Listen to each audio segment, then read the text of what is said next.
For 3 girls, this house, they say, was their cage. Their survival story and rescue has gripped the country since it broke last night. Help me, I'm Amanda Berry. I've been missing for 10 years, and I'm here. I'm free now. New details coming out just now are shocking. They were tied up with tape. They were tied up with chains. One of the women who lived here had at least 2 or 3 miscarriages. The man at the center of so much heartbreak, Ariel Castro, considered perhaps one of the most evil men in America, holding those 3 young women captive for a decade. We're not dealing with someone like any of us. I'm going to tell you, Amanda got out. And from this point forward, we need the truth. Police continue to search the now infamous house in Cleveland. Did you ever punch her? Were they locked in a room? Was she still chained to the pole? Did you try to change their appearance in any way? Did she give birth at the house? Is there anything else buried in the backyard? It is a story that has not only captivated Cleveland and Northeast Ohio, but the entire nation. Amanda Berry, Gina DeJesus, and Michelle Knight, they all disappeared from the same general area of Cleveland's west side. August 2002. Michelle Knight vanishes, last seen at a cousin's house. Michelle Knight was 21 years old. On her way to downtown Cleveland, she disappeared into thin air. April 2003. Amanda Berry, 16, disappears the day before her 17th birthday, leaving her job. April 2004. Gina DeJesus, just 14, disappears walking home from middle school. We felt this can't be real. Like, this can't happen to our family. Our child is out there. We obviously didn't believe in coincidences. All 3 went missing within close proximity to each other. There was some speculation that these cases could possibly be connected. These were 3 females that disappeared off our streets. There was a sense of fear for one's children.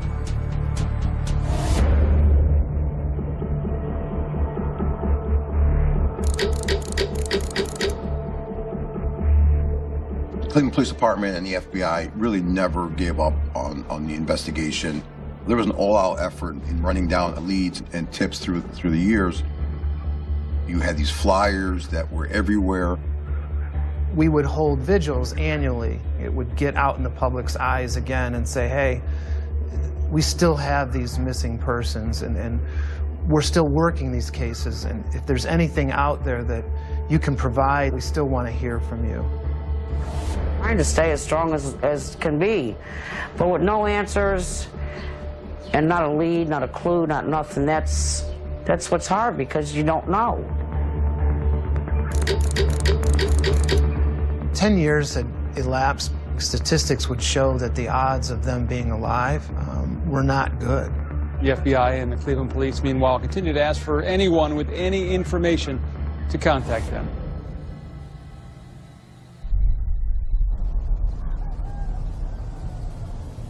Cleveland 911 police, ambulance to fire. Hey, check this out. I just came from McDonald's, right? So I'm on my porch eating my little food, right? This broad is trying to break out the house next door to me. He like, this been kidnapped me and my daughter. Can you ask her if she needs an ambulance? She need an ambulance? She need everything. She's in a panic, bruh. She calling y'all. She on another phone. Cleveland 911. Hello, please. Help me, I'm Amanda Berry. Okay, what's going on there? I've been kidnapped and I've been missing for 10 years, and I'm here. I'm free now. Okay.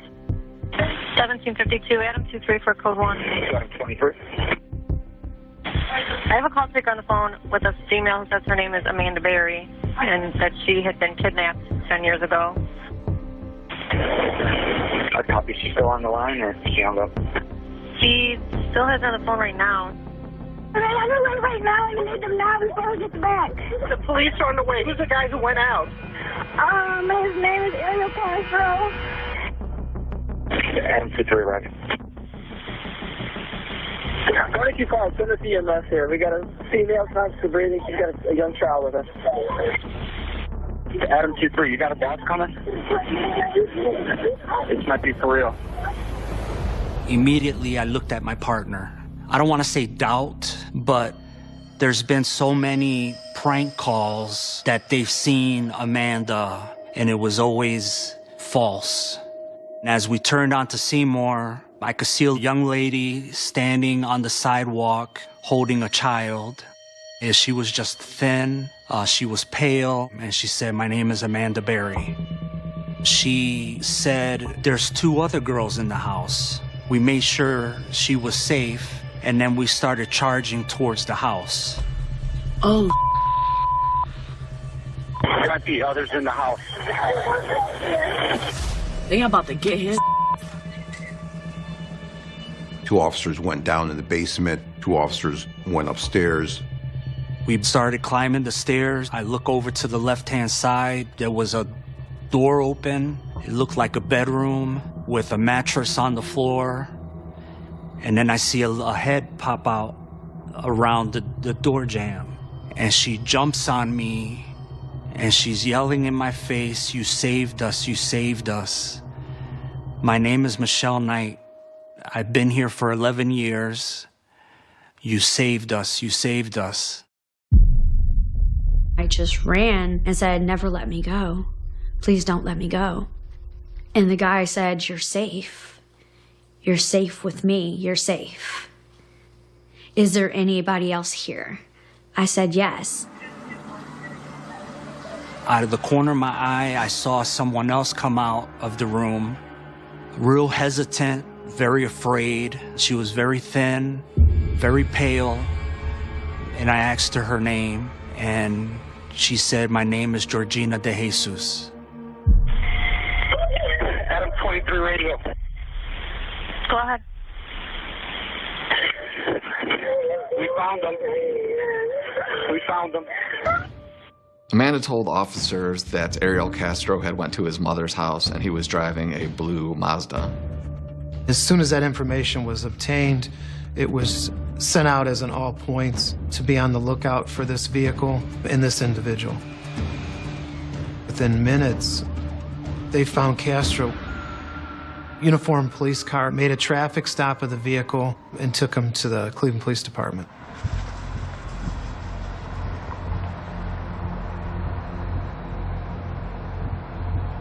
There was Amanda Berry, there was Gina De Jesus, there was Michelle Knight, but they had with them a 6-year-old child.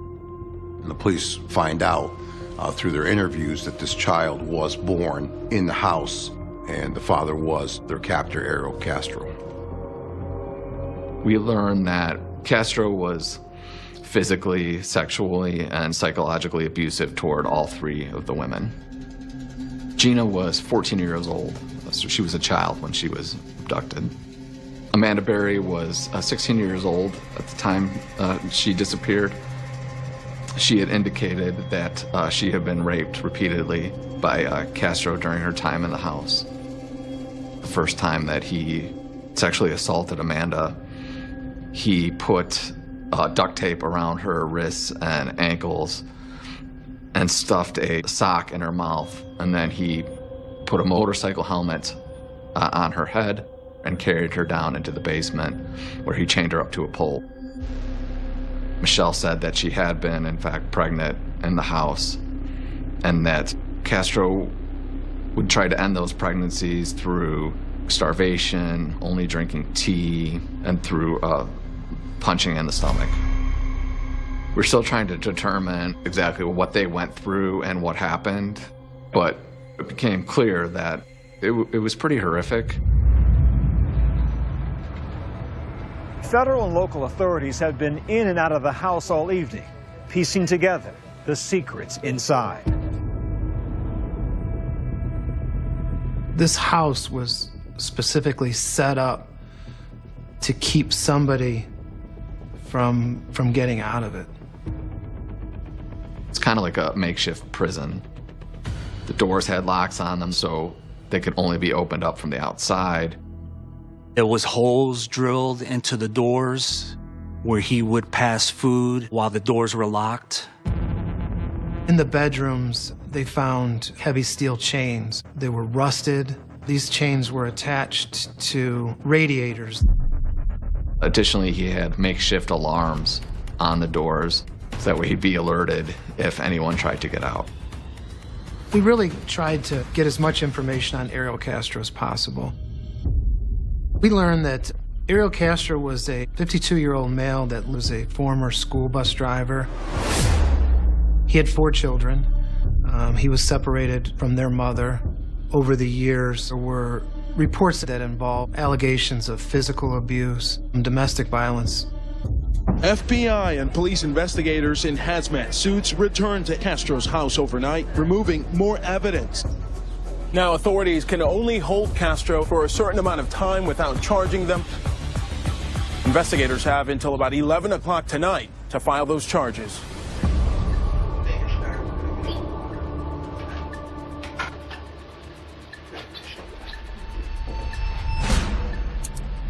I felt a lot of weight going into that interview. This had been something that local law enforcement had lived for 10 years. You want to do a good job for the victims that were involved in this case. You know, you want to do a good job for their families. You only have one chance to get it right. And ultimately, it was important for us to understand exactly what took place in that house. There's a lot we want to talk to you about.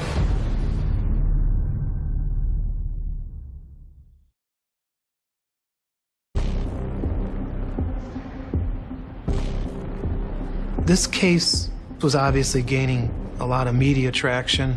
It was being broadcast not just locally, but nationally and internationally as well. But we really wanted to get the truth, and we wanted to hear it from him, his version out of his mouth in his own words. There's a lot we want to talk to you about. There's a lot that's transpired over the last 24 hours. We've executed a search warrant at your house. We've spoke to the girls in this case, and now is what we want to hear from you. We want to hear your side of the story and what happened. There's a lot we know, and I'll be honest with you, there's a lot we don't know. We're trying to iron everything out and find out what happened. You know, most importantly, we want to find out the truth. During the interview with Castro, we planned on being very non-confrontational, non-judgmental. You try to hold back your emotions, whether it's anger, disbelief, sadness. It is difficult, but it's the right thing to do. My job is a collector of fact. My job is to sit there and listen to whatever it is that person's going to say and present those facts to a prosecutor. But he could have stopped the interview at any time. So it was very important to keep Castro talking during this interview. And I appreciate the fact that you're willing to talk to us today about, you know, what's happened over the last 8 to 12 years. I've lived this for the last 8 to 10 years, and we have, you know, as a city, as a law enforcement community, as a community that kind of came together with this thing, and these girls went missing, and it was traumatic for everybody involved. What I'd like to do is start with the first girl that was at your house. Michelle, do you know her last name? Knight. Did she tell you how old she was when you got her? She must have been like maybe 20. 20? Do you remember when you first met her? No, but it was at Family Dollar on Clark Avenue. I think I overheard her talk to someone that she had to go to an appointment. Okay. I said, "Hey, how you doing? I hear that you have to get somewhere. Can I take you there?" She says, "Okay." She got in my Jeep. I'm just so screwed up in my mind. That's why I'm in this big mess. Anybody in their right mind wouldn't do something like this. So the two of you leave Family Dollar. Tell me what happened after that. Drove around a little bit. And I asked her, it's okay if we stop at the house. When you come home with Michelle, she voluntarily comes in the house. She say, "Hey, mind if we stop in the house?" She goes in. Yeah, I didn't force her. Okay. At that point, did she say, "I want to leave. I've had enough. I want to leave now. I want to go"? I don't recall. I do know that she didn't put up a fight. I tied her to a pole with some ties, you know, those plastic ties. The zip ties for... Was that the first and then day? I put a chain around her too. So Okay. she broke the ties, but she couldn't get out of the chain. I had asked if Michelle wanted to leave right away, and he said no. Then why was it necessary to use zip ties or restrain her? And I truly think that he convinced himself that Michelle wanted to be there. It wasn't accurate, but in his own mind, he thought it was. Okay. And then I went to sleep over Lillian's. I had a girlfriend. You had a girlfriend at the She time? wasn't living there. At that time, it was just you and Michelle at the house. How long did you date Lillian? Around 2 years.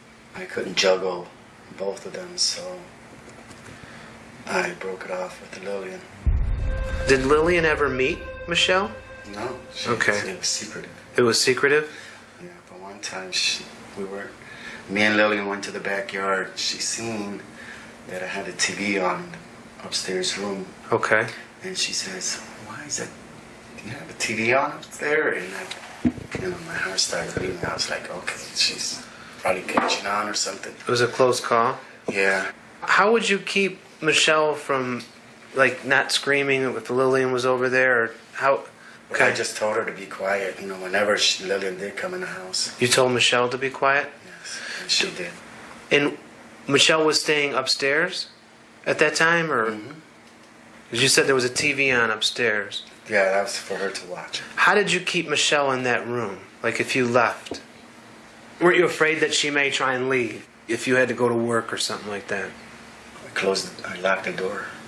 Oh, wait. Oh, I think I tied a chain on her ankle. As he's telling us how he kept Michelle, it was very matter of fact. I had the chains in the garage and chained her ankle to the bed. It was as if this was the norm, which I found disturbing. Obviously, internally, not externally, I didn't want to show any emotion towards him to say, you know, how could you do that? I didn't want to lose him out of the gate. Did it ever come a point in your time that you decided that you may want to have sexual relations with her? That was the whole intention. That was the whole intention of why you took her? Why did you feel it was necessary to tie a chain around her ankle? Because I've been sexually sick for many years. I have taken a girl, I'm holding her against her will, with restraints, and my intentions were to sexually assault her. His answer to that question is a death blow.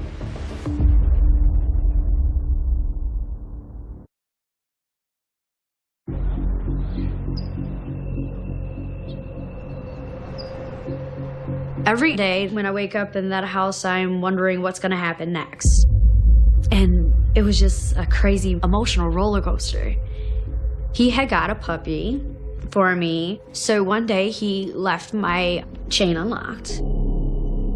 I don't know if it was on purpose, but I took that opportunity to run. I grabbed the puppy, I walked down the stairs. That's when he jumps from behind the corner. He threw me to the ground. He proceeded to pick up the puppy and broke his neck in front of me.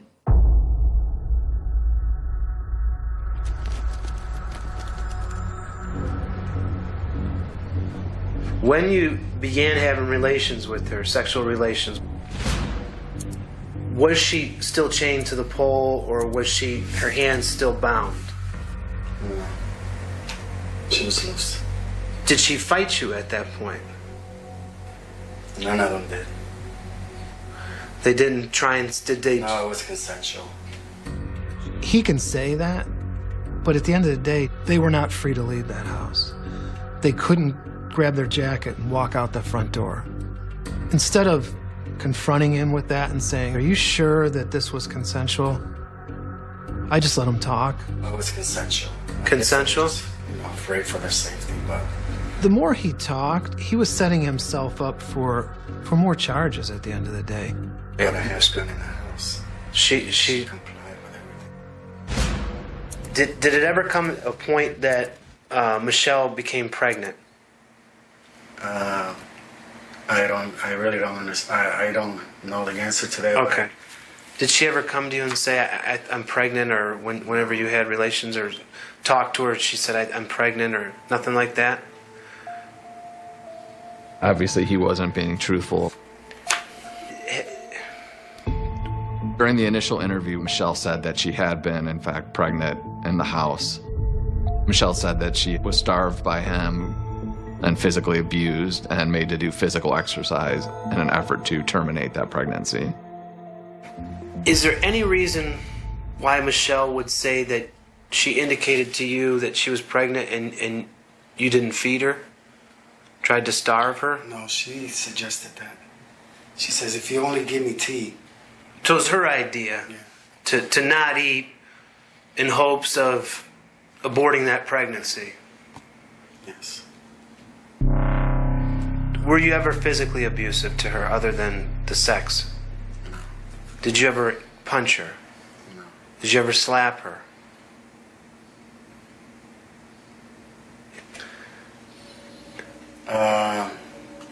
Shoved her. Shoved her? Yeah. Okay. What would she do that would make you want to shove her?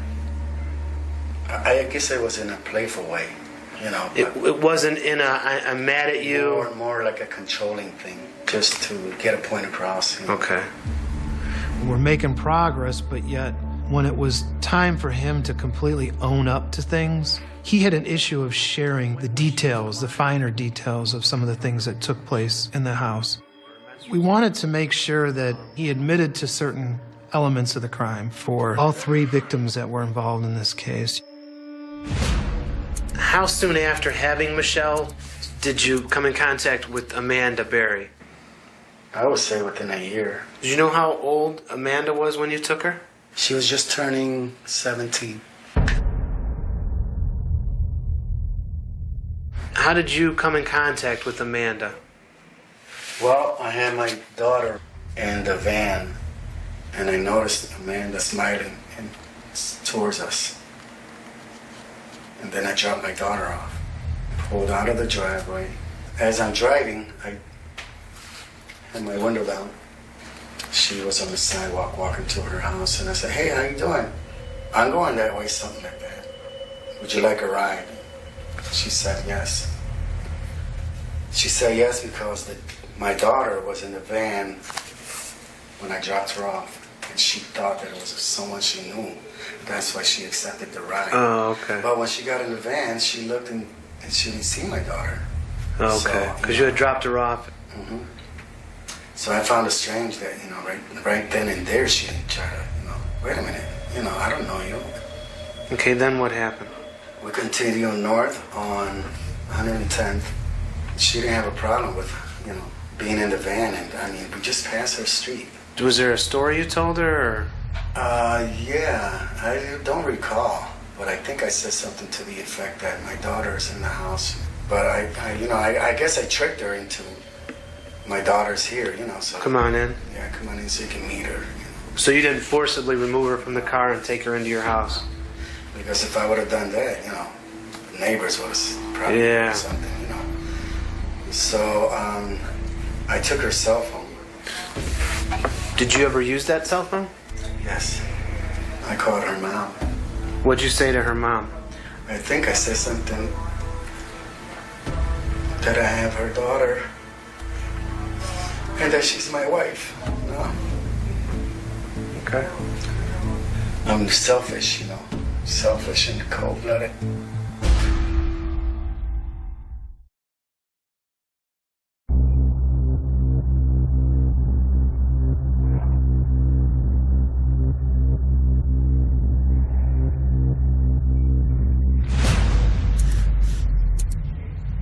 When you get Amanda back to your house, you make that phone call, then you take the battery out. Now Michelle's already at the house. What happens then? I took her to the master bedroom. I chained her to the steam radiator on her ankle. How soon after you had her did you engage in sexual activity with her? I don't recall.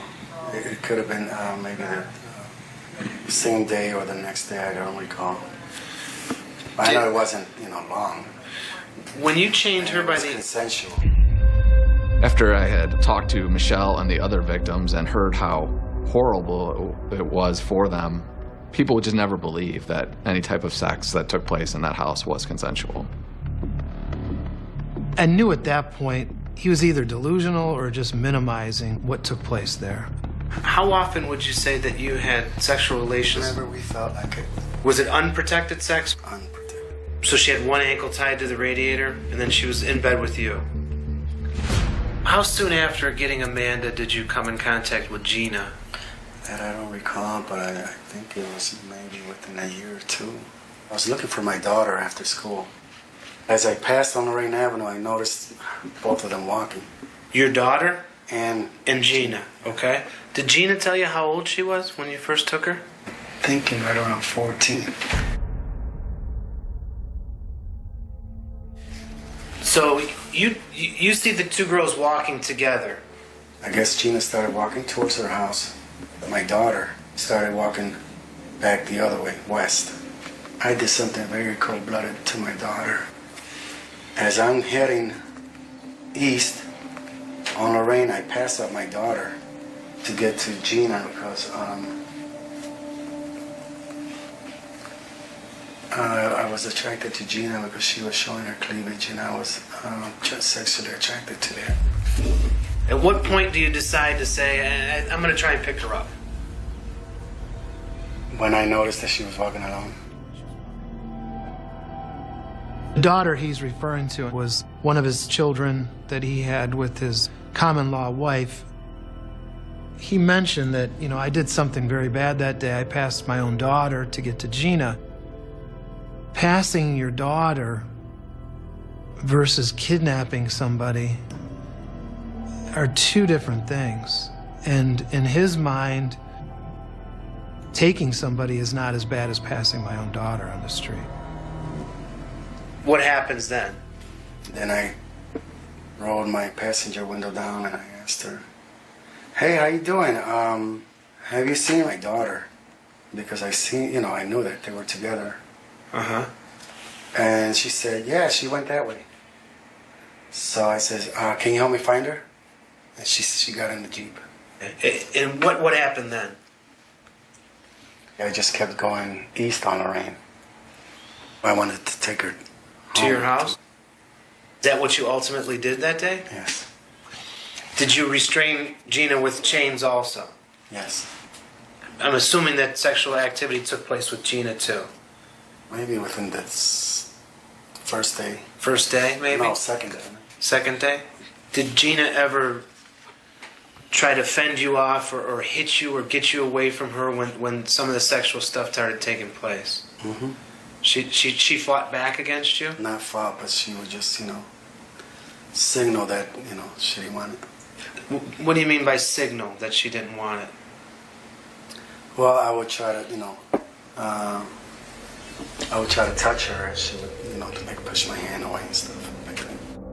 We've been talking about sex as being consensual this entire time, so these were great admissions to be used later in trial. At this point, we were able to get him to admit to all three kidnappings and abductions, among other sexual offenses that took place in the house, in his own words, telling us what he did. Who would you say that you had more sexual relationships with out of these three girls? Amanda. Amanda? How soon after you have Amanda does she get pregnant? I don't know. How old's your daughter? She's 6 years old now. She's 6? How did that delivery take place? Did she give birth at the house? Yes, in the master bedroom. In the master bedroom? She just went into labor and the water broke there. Okay, the water broke.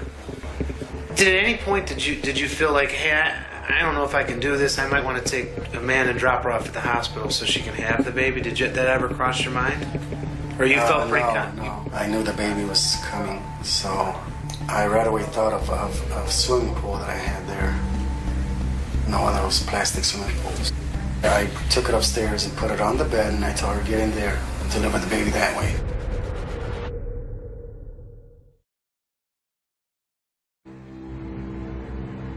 There's been a lot of frustration and a lot of pain as the details come out about how these 3 women lived in this house there. They were tied up with chains. They were tied up with tape.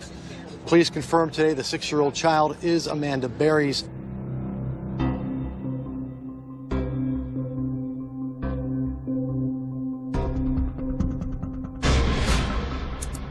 Did you ever take her to the doctor? No. Okay, so she never had any checkups or anything like that? No. What about immunizations, shots? Nothing. I was amazed that a child was born in that house. It was hard to believe what they went through with the delivery of the baby. That was all done under, in duress, in captivity. They had to rely on themselves. They had to rely on their own courage to survive that. Who cut the cord? I think I did. What did you do with the placenta and in the freezer? Did the baby ever need medication? She has a cavity. You can actually see the swelling in the outside. Why is there a crucifix buried in your backyard? Oh, that was my Chihuahua. Got mauled by my bigger dog. They're both deceased. You bury dogs in your backyard? Yeah, there's maybe 2 or 3. Did you ever see any of the girls deliver any type of small fetus, like a small baby or anything like that? Is there anything else buried in the backyard? No. Oh, if you're trying to get if I'm a serial killer, no, I'm not. Okay. I don't think you are. No, because my thing is sexual. I'm a sexual predator. I know that. I was shocked, I'll be honest with you, that he referred to himself as that. No one in that room ever referred to him as that, but he actually had given himself that own title. So he, in essence, was admitting at that point he knew what he did was wrong. Why do you say you're a sexual predator? Because they say if you do it once and you continue to do it, you're a predator. I kept doing it, over and over, keeping them there and having sex with them. Do you feel that you kept the girls against their will? Yes. In your mind? Mm-hmm. Did you ever come to a point that you thought about going out and getting another girl? No, but I would see girls out there that I would look at. Be attracted to? Yeah. Over the last 11 to 12 years, did you ever do anything to kind of mask the noise at your house? Yeah, I would turn the radio on. When you left the house at times, did you leave the radio or the TV on then? Radio always. Usually always. And that was on a higher level when I left the house. Okay. So, the day this all happens, which is yesterday afternoon, Mm-hmm. Yesterday, you leave the house at what time? Roughly, I would say 3 o'clock maybe. I went to my mother's to wash my car. Where were the girls in the house at that time? Were they locked in a room? Yes. Was it a normal day? I left. I was feeling so hurt for my daughter. Why? Because she's so little and I just felt so bad that every time I would go, I'd lock the door. She started asking me, "Daddy, can you not lock the door?" And I said, "Okay." So I would close the door but not lock it and go downstairs and sleep. So yesterday, I know I let my guard down. I went to my mother's because usually, always when I know that I'm leaving, I go upstairs and lock the door. But yesterday, I left the door open, and I guess that's how she got it. I wanted to show you, last night during the search warrant, they found this letter. At the top it says, confession and details. First of all, is this your handwriting? Did you write this letter? Yes. Okay. Did you take any of this writing from a book or anything? No, that was totally from me. Totally from you. The stuff that you wrote in here, is this truthful? Yes, that's not a lie.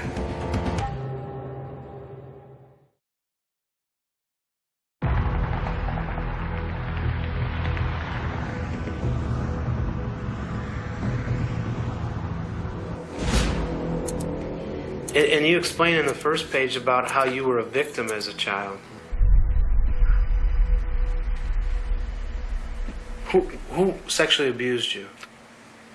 It was a neighborhood friend in Puerto Rico. We were 5 years old. Why did you write this letter? Because in case something ever happened to me, I wanted you guys to see that I'm a victim.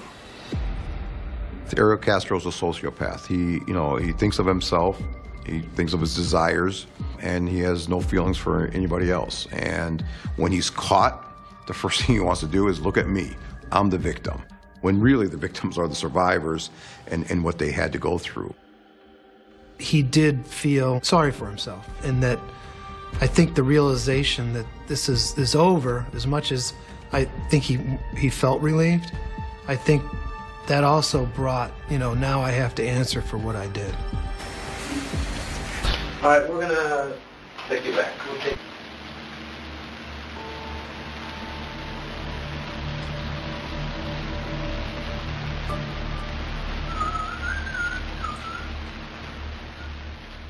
Ariel Castro was a very dangerous person. He was able to lure 3 girls using some type of a ruse into his home. He was able to keep these women, basically in prison for 10 years.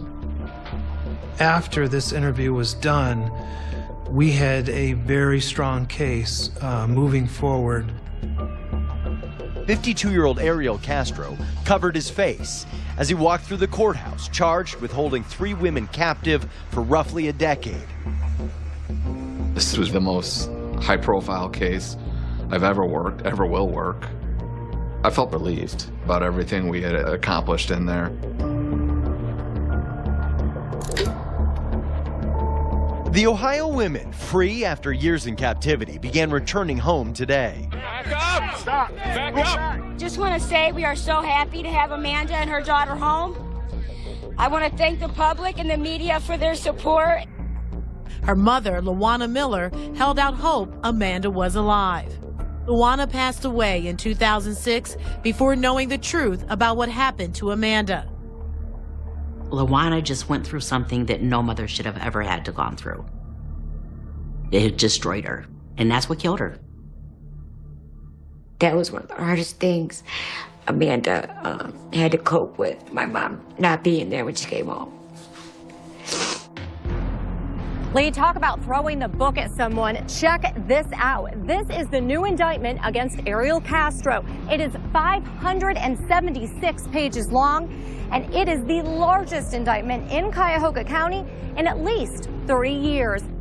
Grand jury returned an indictment of 977 counts, rape charges and kidnapping charges, and aggravated murder charge for the unlawful termination of pregnancy, and other charges as well that took into account what happened to the 4 victims in Castro's prison.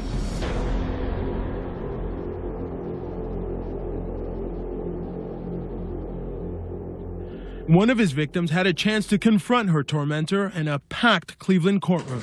I spent 11 years in hell. 11 years. Now your hell is just beginning.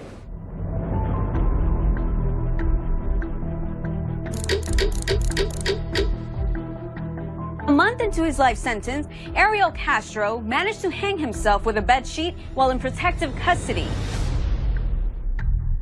He's a coward. He can't handle 30 days in captivity, whereas the survivors handled not only a decade in captivity, but the assaults and the torture that he inflicted upon them. He wanted to just use people as his playthings. And with people like him walking around, you'll never be safe. Good riddance. I'm glad he's gone. The survivors, they were deprived of, a lot of life experiences, and now to emerge a decade later, there's a lot of holes that have to be filled in their lives, and it is heartening to see that they have transitioned, they have moved on, and they have thrived. We have a lot of different containments set up for summer.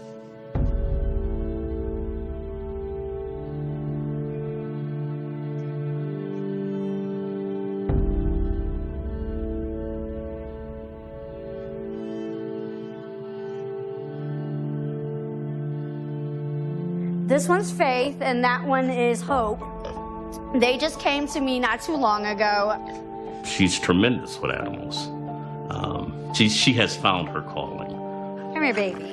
I know. You always want attention. When you think you've had a bad day, when you think about what she's gone through, you really haven't had a bad day. So as much as she helps them, they help her. That one right there, that's the one who was stabbed 3 times in the head. Animals have a sense of who's good and who's bad, but when they're abused that bad, they are confused. It's just like with a human, when they come home from a traumatic experience like I did, I didn't know who to trust. They're in defense mode all the time. Rascal, don't be afraid. In order to break down those walls, you have to be kind, patient, loving, understanding. You're okay, buddy. The greatest gift is giving them a forever home and a second chance in life. You're good. You're good. We call this room the bullpen. This is where the media comes to meet with families. The Cleveland Family Center for Missing Children and Adults was established about 5 years ago. Gina and I were the co-founders, and we wanted to really be a place for families that are searching for their missing loved ones. Hey, Sharice, this is Sylvia. So we did get another anonymous donor. Gina always says you have to have hope. If nothing else, you have to have hope. And that's what we bring to the table. That's what Gina brings to the table, hope. Amanda, Gina, and Michelle, they are no longer victims, they're survivors. And the things that these 3 ladies are doing is a life-changing thing.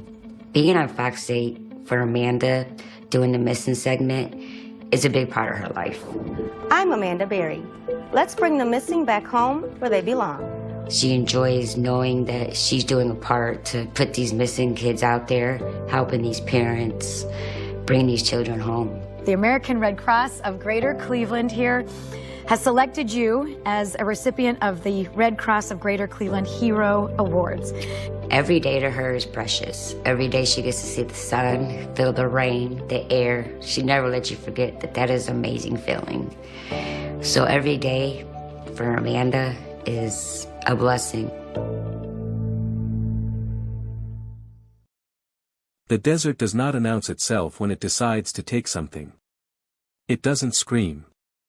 It doesn't leave a note. It simply opens its mouth and waits.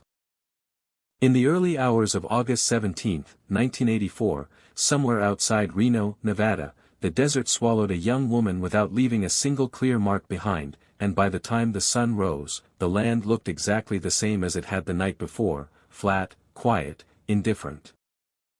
Hiding a mystery that would rot in silence for nearly 4 decades. The call comes in just after dawn. A vehicle abandoned on the shoulder of State Route 447. No hazard lights. No visible damage. The reporting driver says it looked wrong, out of place, like a thought that doesn't belong in your head but won't go away.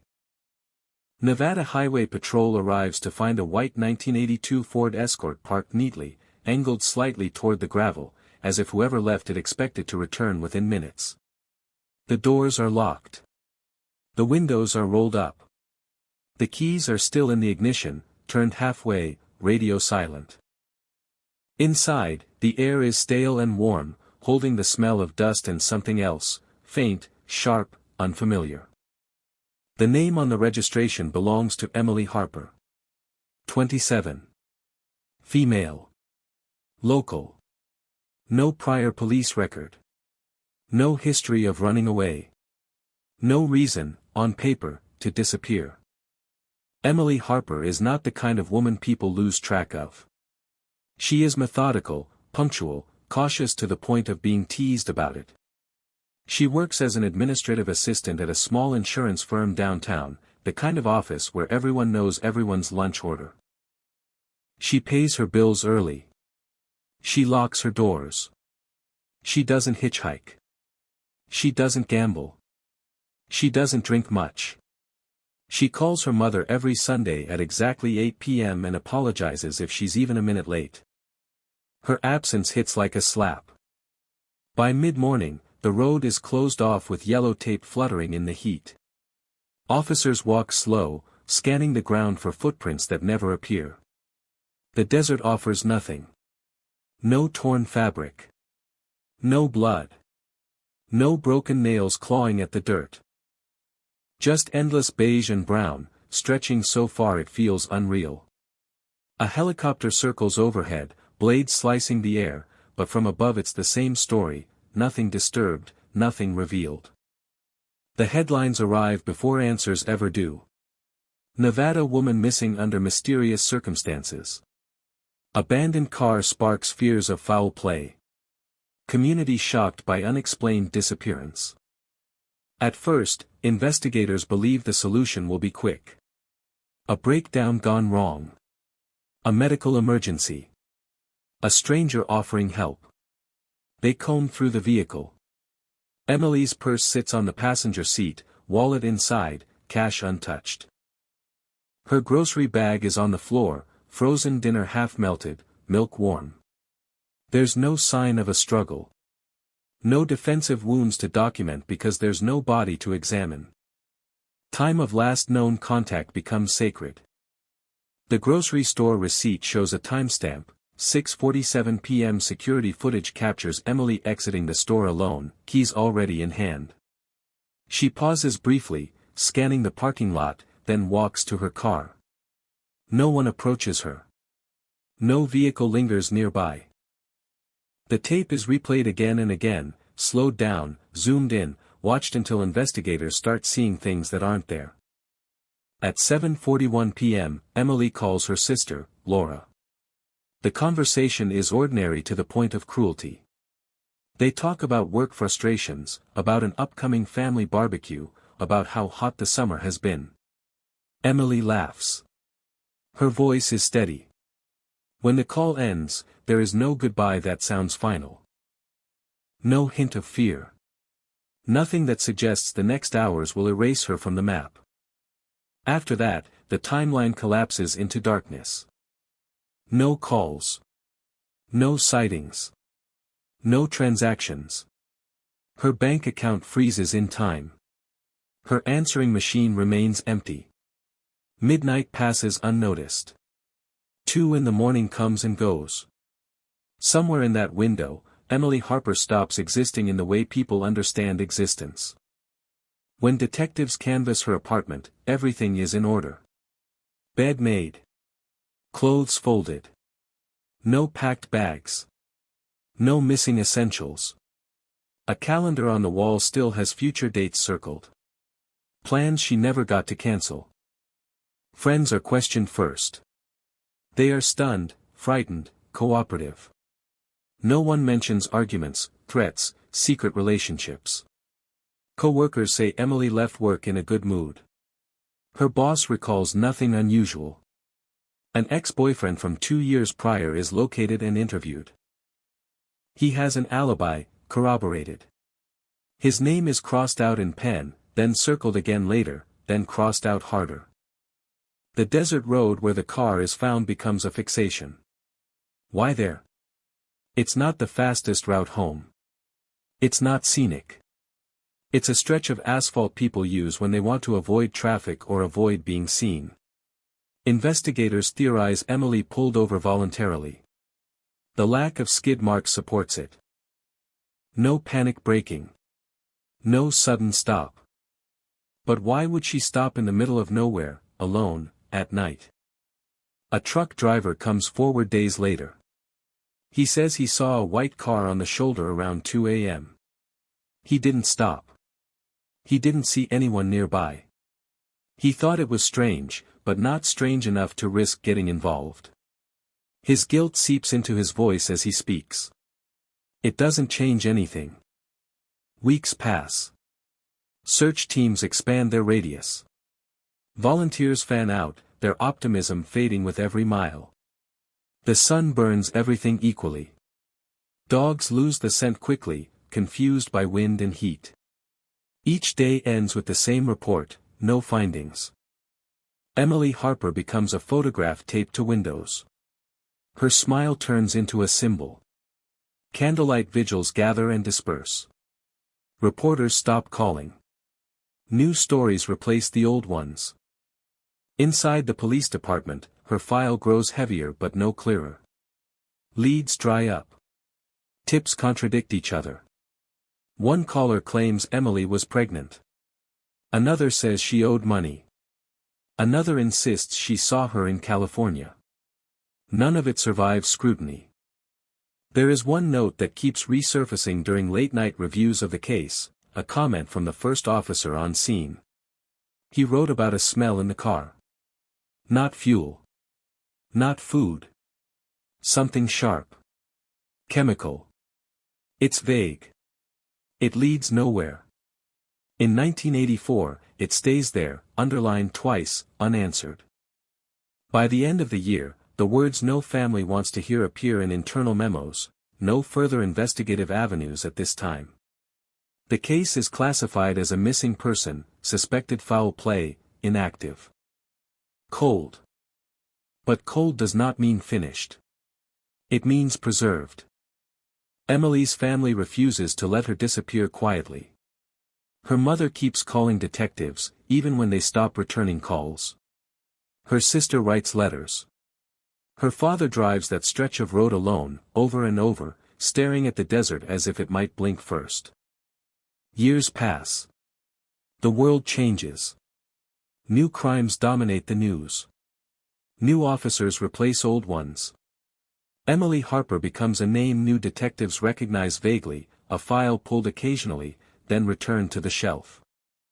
What no one realizes in 1984 is that the truth is not lost in the desert at all. It is sitting somewhere far more ordinary. A living room. A family table.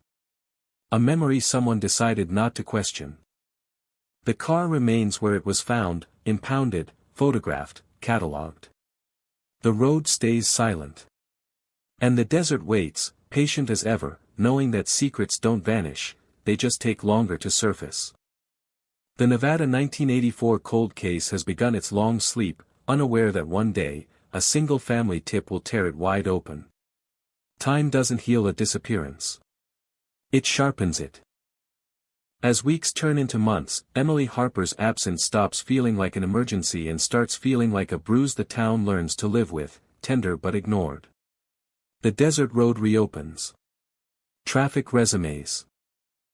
Tire tracks layer over one another until whatever truth once rested there is buried beneath routine.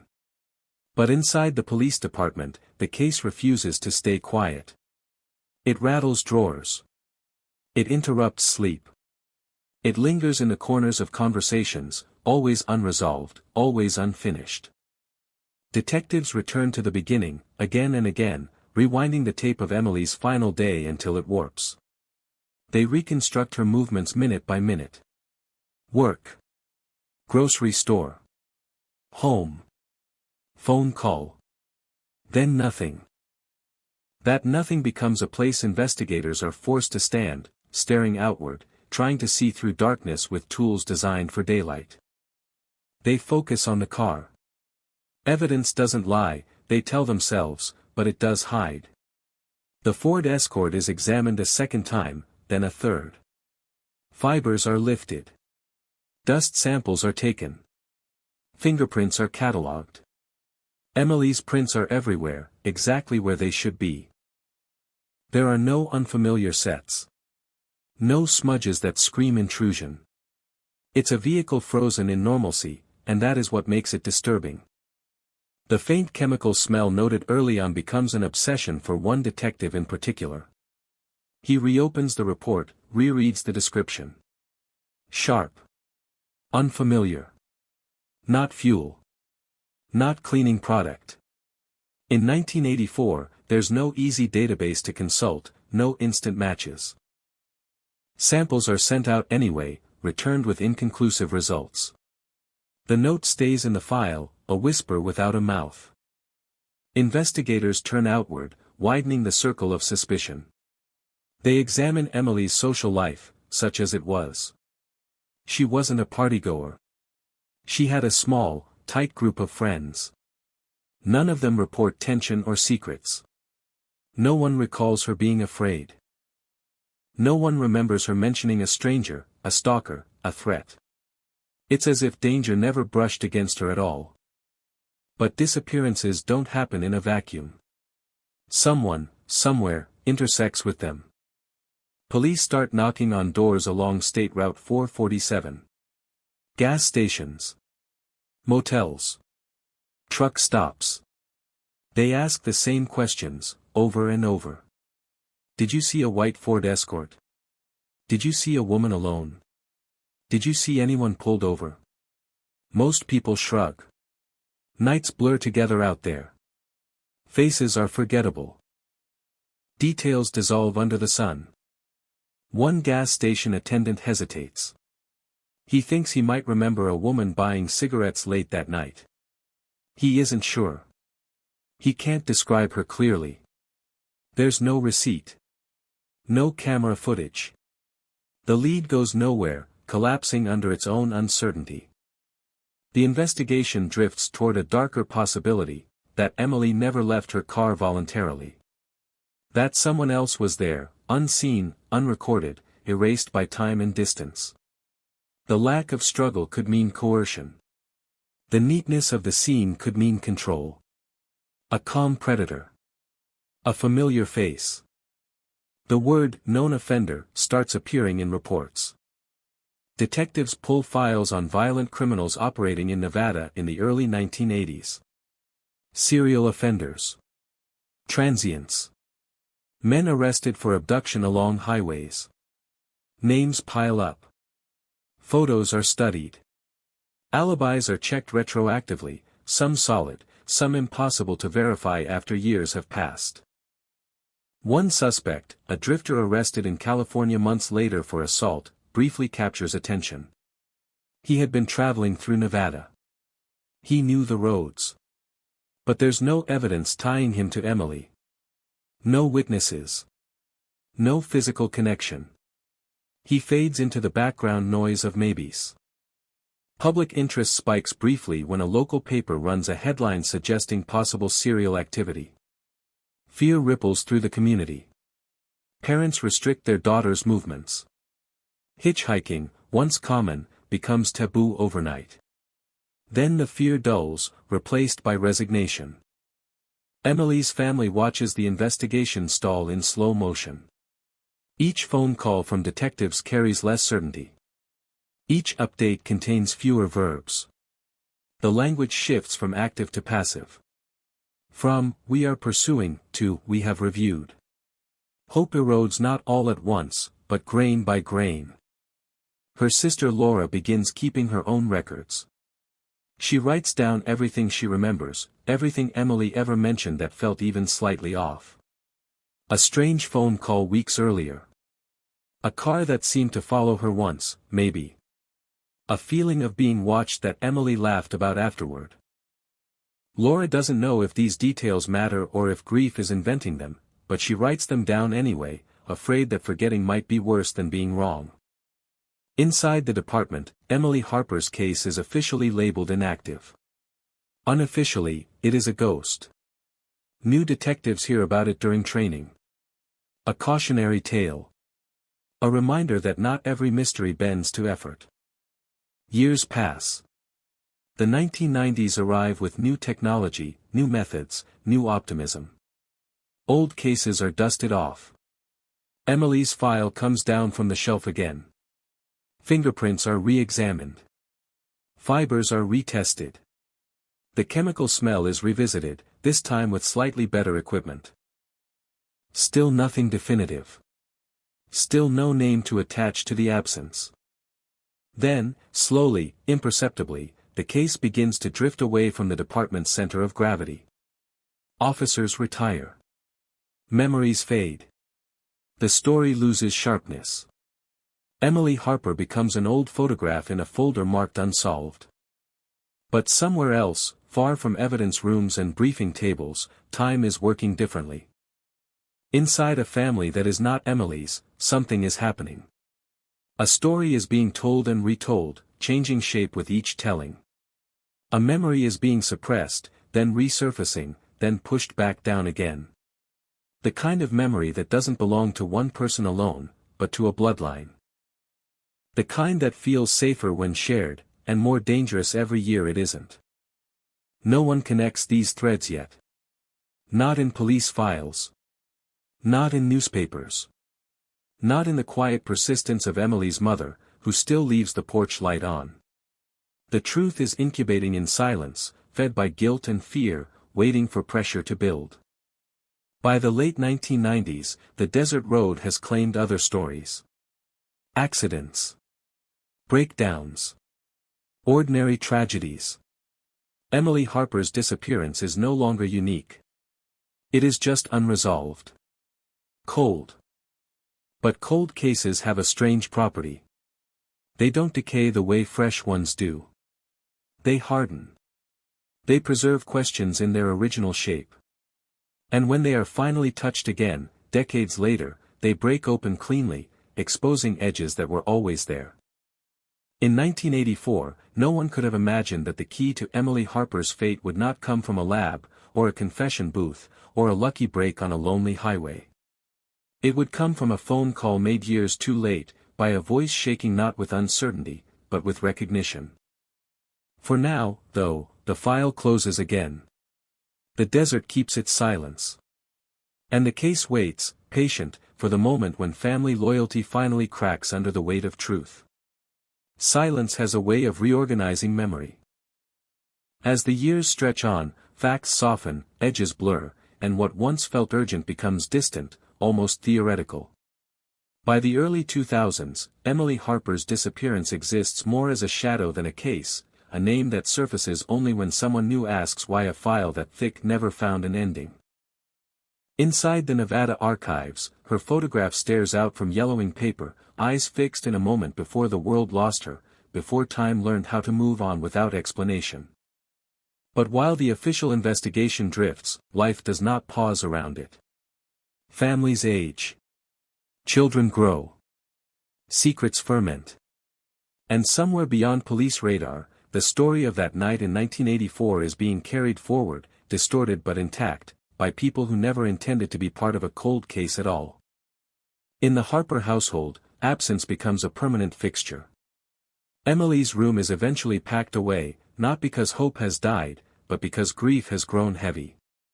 Her mother keeps the last voicemail Emily ever left, playing it once a year, always on the same day, always alone. Her father stops driving State Route 447 after the third time he pulls over and realizes he doesn't know what he's looking for anymore.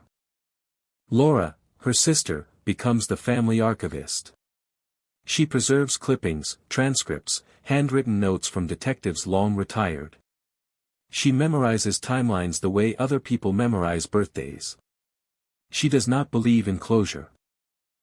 She believes in pressure, the idea that if something remains unresolved long enough, it will eventually force itself open. Elsewhere, a different family is living with a different kind of pressure. They don't talk about 1984 openly. They refer to it obliquely, as, that summer, or, the thing that happened out there. When children ask questions, adults change the subject. When alcohol loosens tongues at gatherings, conversations stop abruptly, eyes darting, hands tightening around glasses. It is understood, without ever being stated, that some stories are not meant to be finished. This family lives ordinary lives. Jobs. Marriages. Birthdays. They do not look like villains. They do not behave like criminals. And that is what allows the truth to hide so effectively, not behind malice, but behind familiarity. By the time the new millennium settles in, advances in forensic science breathe life into old cases across the country. DNA becomes a buzzword. Cold cases are reopened. Hope is repackaged as technology. Emily Harper's file is reviewed again, this time by detectives who weren't even in high school when she vanished. They approach it with fresh eyes, unburdened by the exhaustion of failed leads. They re-examine evidence that once seemed trivial. The purse. The groceries. The chemical smell. They map the area digitally, overlaying satellite imagery with old reports. Patterns emerge, then dissolve. There is still no body. Still no crime scene in the traditional sense. Still no proof that a crime even occurred, beyond the stubborn fact that Emily never came home. The case remains suspended between categories: missing person, presumed homicide, unresolved disappearance. It exists in administrative limbo, where urgency goes to die. Then, in 2008, something small happens. So small it barely registers. A detective receives a call from a woman claiming to have information about Emily Harper. She is nervous. Vague.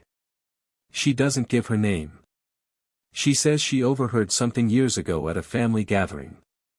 A story about a woman pulled over on a desert road. A car left behind.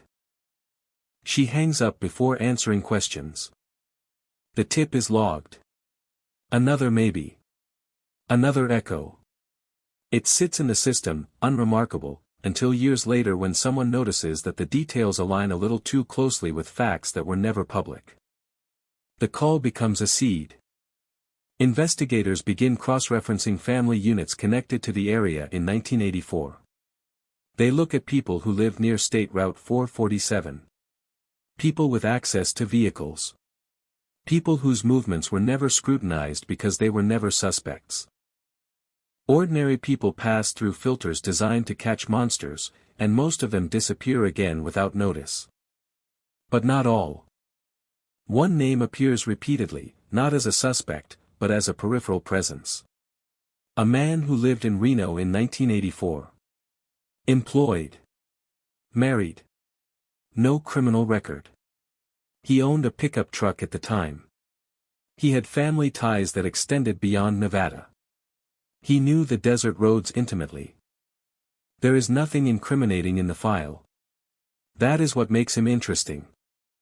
Detectives approach cautiously. They do not accuse. They ask questions framed as routine. Where were you living in 1984? Do you remember Emily Harper? Do you recall that stretch of road? His answers are smooth. Confident. Unremarkable. He does not hesitate. He does not stumble. He seems almost relieved to talk. And yet, something doesn't sit right. It isn't what he says. It's how he says it. The way certain details are vivid while others are vague. The way he remembers the weather but not the reason he was driving that night. The way his wife watches from the doorway, silent, eyes fixed on the floor. The interview ends without confrontation. There is no probable cause. No evidence. Just a sensation that something is misaligned, like a picture hung slightly crooked. Inside his family, the pressure intensifies. Years later, after a funeral, after too many drinks, after decades of silence, a story slips. A fragment. A confession disguised as a joke. Someone laughs too loudly. Someone else goes quiet. The room changes temperature. A daughter hears it. Or a niece. Or a cousin. The details are blurry, but the core is unmistakable: a woman, a road, a mistake that couldn't be undone. The listener doesn't understand everything, but she understands enough to feel sick. For months, she says nothing. Family loyalty is a powerful anesthetic. It numbs questions. It reframes guilt as protection. But it doesn't erase memory. Every news story about cold cases solved tightens the knot. Every documentary feels like a warning. The name Emily Harper resurfaces in her mind, no longer abstract, no longer distant. It feels personal now. Heavy. She searches online late at night, reading about the disappearance, comparing facts to what she overheard. The alignment is no longer coincidental. It is precise. Disturbingly precise. Years pass before she acts. When she finally does, it is not dramatic. No confrontation. No public accusation. Just a quiet phone call to a number she finds buried on a website. Her voice shakes. She doesn't give her name at first. She says she has information about a woman who disappeared in 1984. On the other end of the line, a detective stops typing. For the first time in decades, Emily Harper's case moves from the shelf to the desk, from memory to motion.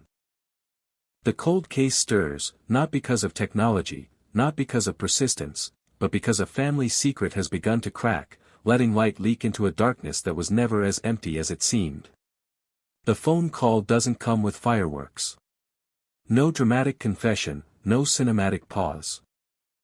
Just a trembling voice on a recorded line, speaking carefully, as if each word might shatter something that's been held together for decades. The caller does not say the suspect's name. She doesn't need to. What she gives instead are fragments, a memory overheard, a family story that never sat right, a detail about a desert road that aligns too perfectly with a case most people have long forgotten. On the detective's desk, Emily Harper's file is opened again, the cardboard creaking as if it resents being disturbed.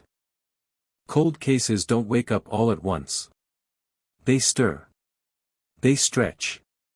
They test whether the people reopening them are serious. Investigators listen to the recording again and again. The caller mentions a pickup truck. A late-night drive. A woman who wouldn't stop talking. A decision made in panic. The words are vague, but the emotional weight is unmistakable. This is not rumor. This is not imagination. This is proximity to truth. For the first time in years, the case is no longer about what might have happened. It's about who might have known. Detectives begin working backward, tracing family trees, mapping relationships, identifying who could have been present at those gatherings where the story slipped loose. It's slow, delicate work. They can't spook anyone. They can't reveal too much. Families close ranks when threatened. Secrets retreat. The man who surfaced earlier, the one with no criminal record, no obvious motive, moves from peripheral interest to quiet focus. His name appears again, now underlined. His proximity to the road. His access to a truck. His age in 1984. Everything lines up, not cleanly, but convincingly enough to demand attention.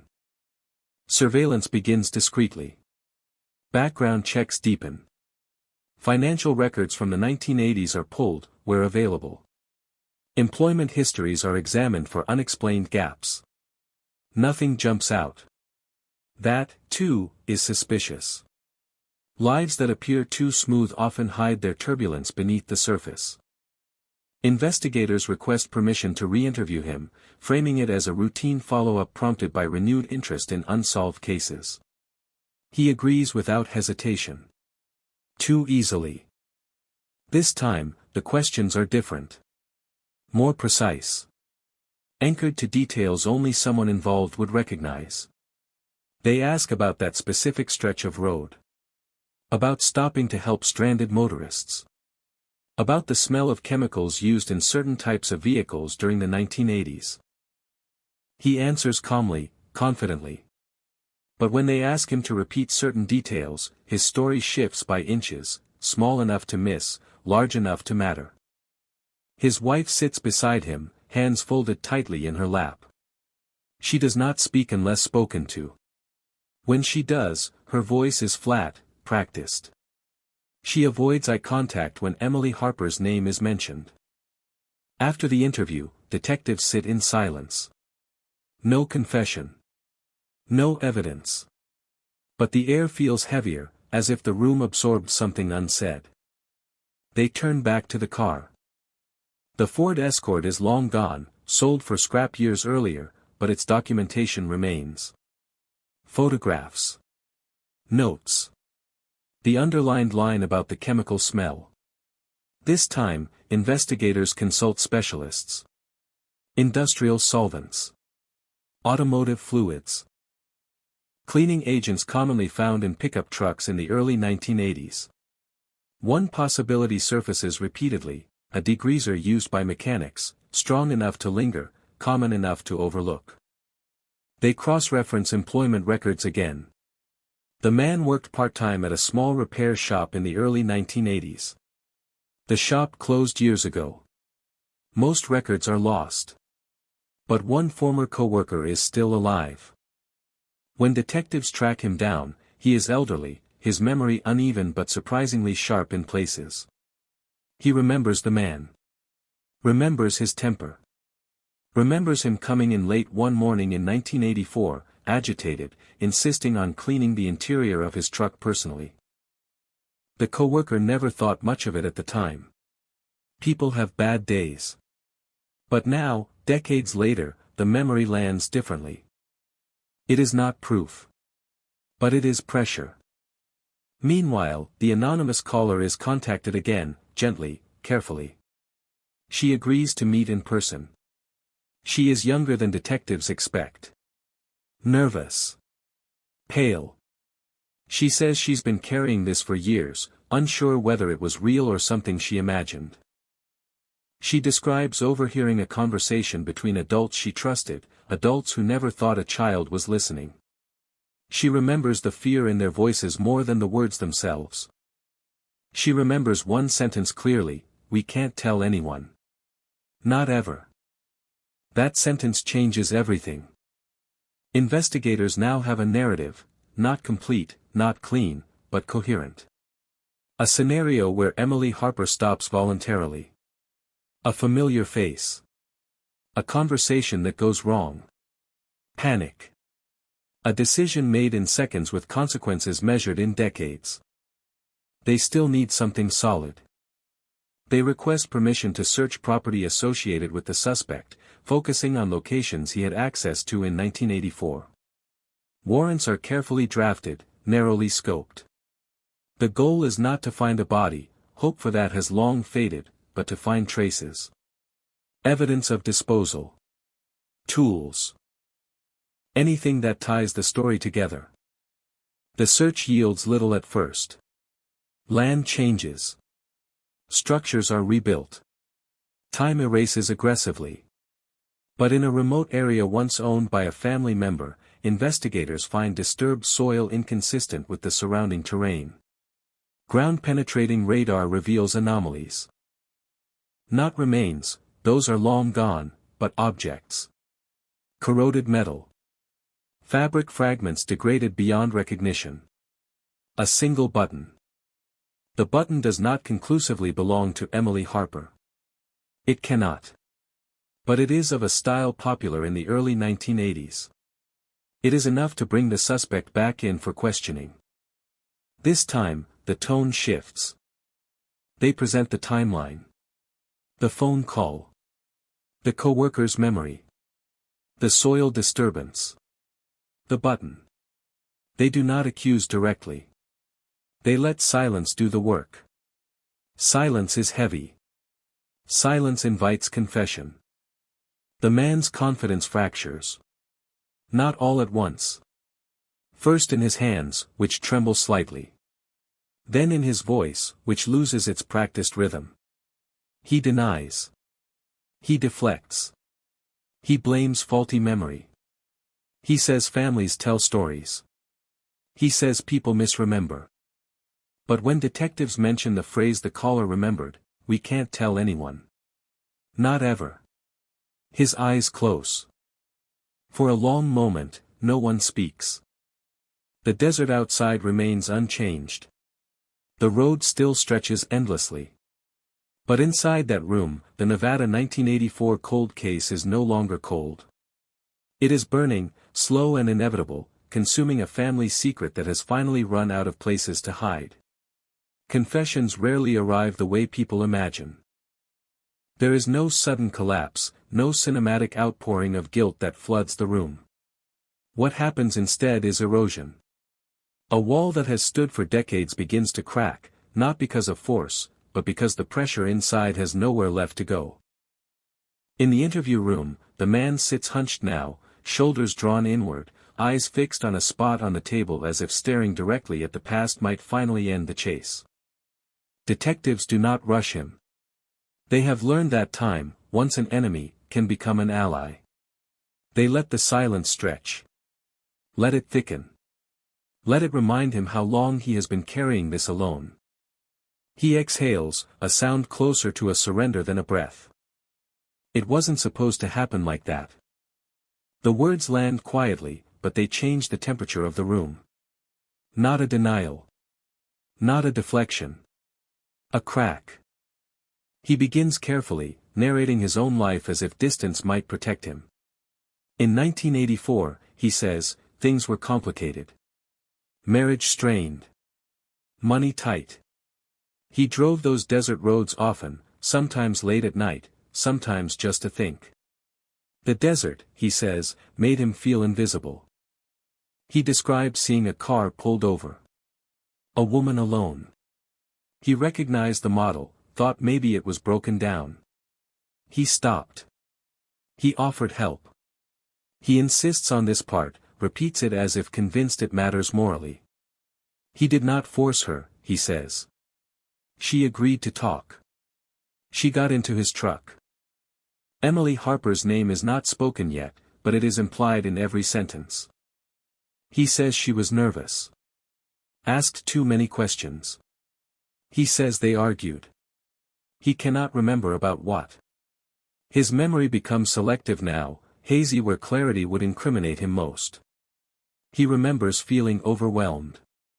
Angry. Afraid that she might report him for something he insists he didn't intend. The line between intention and outcome blurs. He stops again. Swallows. His lawyer shifts in his chair. Detectives lean forward slightly, not to intimidate, but to signal that this moment matters. They remind him gently that Emily Harper never came home. That her family waited decades. That truth, partial as it may be, is still truth. His voice breaks. He admits there was a struggle. Not violent at first, he claims. Panic escalated. Control was lost. He does not use the word kill. He circles it. Avoids it. When he finally says she stopped moving, the room goes still. The desert, he says, gave him options. Too many. He made a choice he cannot undo. He tells them where he took her, as best he can remember. He tells them what he used to clean the truck afterward. The chemical smell in the escort suddenly makes sense, cross-contamination from his hands, his clothes, his panic. He says his wife suspected something was wrong. He says he told her an edited version of the truth. Enough to bind her to the secret. Not enough to share the full weight. Over time, the story calcified, passed down in fragments, disguised as cautionary jokes, whispered warnings, coded references that made sense only to those inside the circle. Detectives listen without interrupting. They know this is not the end. Confessions are beginnings, not conclusions. They escort him out quietly. No cameras. No spectacle. Just paperwork and procedure and the dull understanding that something irreversible has finally been said out loud. News does not break immediately. Prosecutors review the statement. Investigators corroborate details. They return to the desert with renewed purpose, guided by a map drawn from memory and guilt. The land has changed. Decades of erosion have erased landmarks. But they search anyway, because now they know where to look. They find nothing that will ever bring Emily Harper home. No remains. No clothing intact enough to identify. The desert has done what it always does, it has taken and kept. But absence is no longer the only answer. When the arrest is finally announced, the headline hits like a delayed explosion. Nevada 1984 cold case solved after decades, family tip leads to confession. Missing woman's fate revealed after 39 years. The community reacts in waves. Shock first. Then disbelief. Then anger. People replay the story in their heads, inserting faces they recognize into roles they never imagined. The idea that the truth lived next door, shopped at the same stores, attended the same barbecues, is more unsettling than the crime itself. Emily's family receives the call they waited a lifetime for and dreaded just as long. Laura listens in silence as detectives explain what they now know. Not every detail. Not every horror. Just enough to close the loop. There is no relief. There is no peace. There is only confirmation.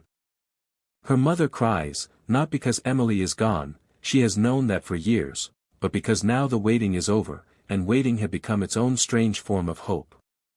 Her father says nothing. He stares out the window, toward a horizon that has never given him answers.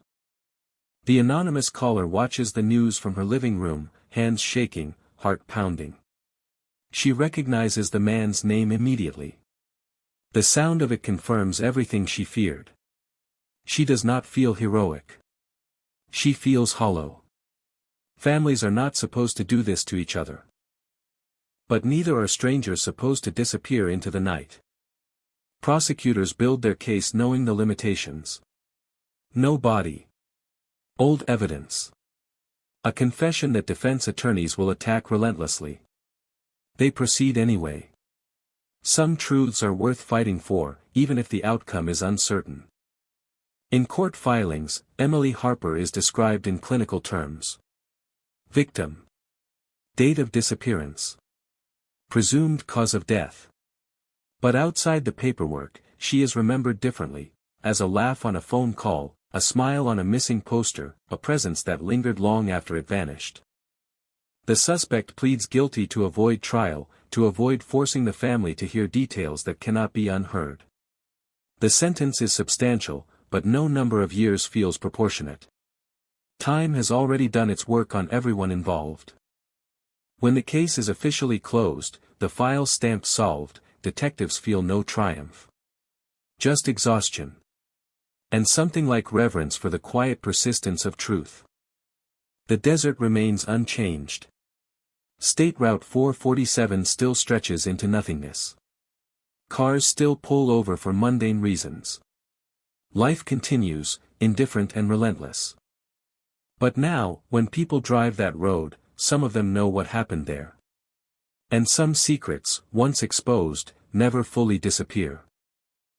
They linger, like heat rising from asphalt long after the sun has set, a reminder that even the most ordinary places can hide extraordinary darkness, and that eventually, someone always remembers enough to speak. After the confession, the case does not end cleanly. It loosens. It unravels. Truth, once spoken, has a way of pulling other truths behind it, dragging them into the light whether they are ready or not. Investigators discover quickly that a single admission does not settle 4 decades of silence. It complicates them.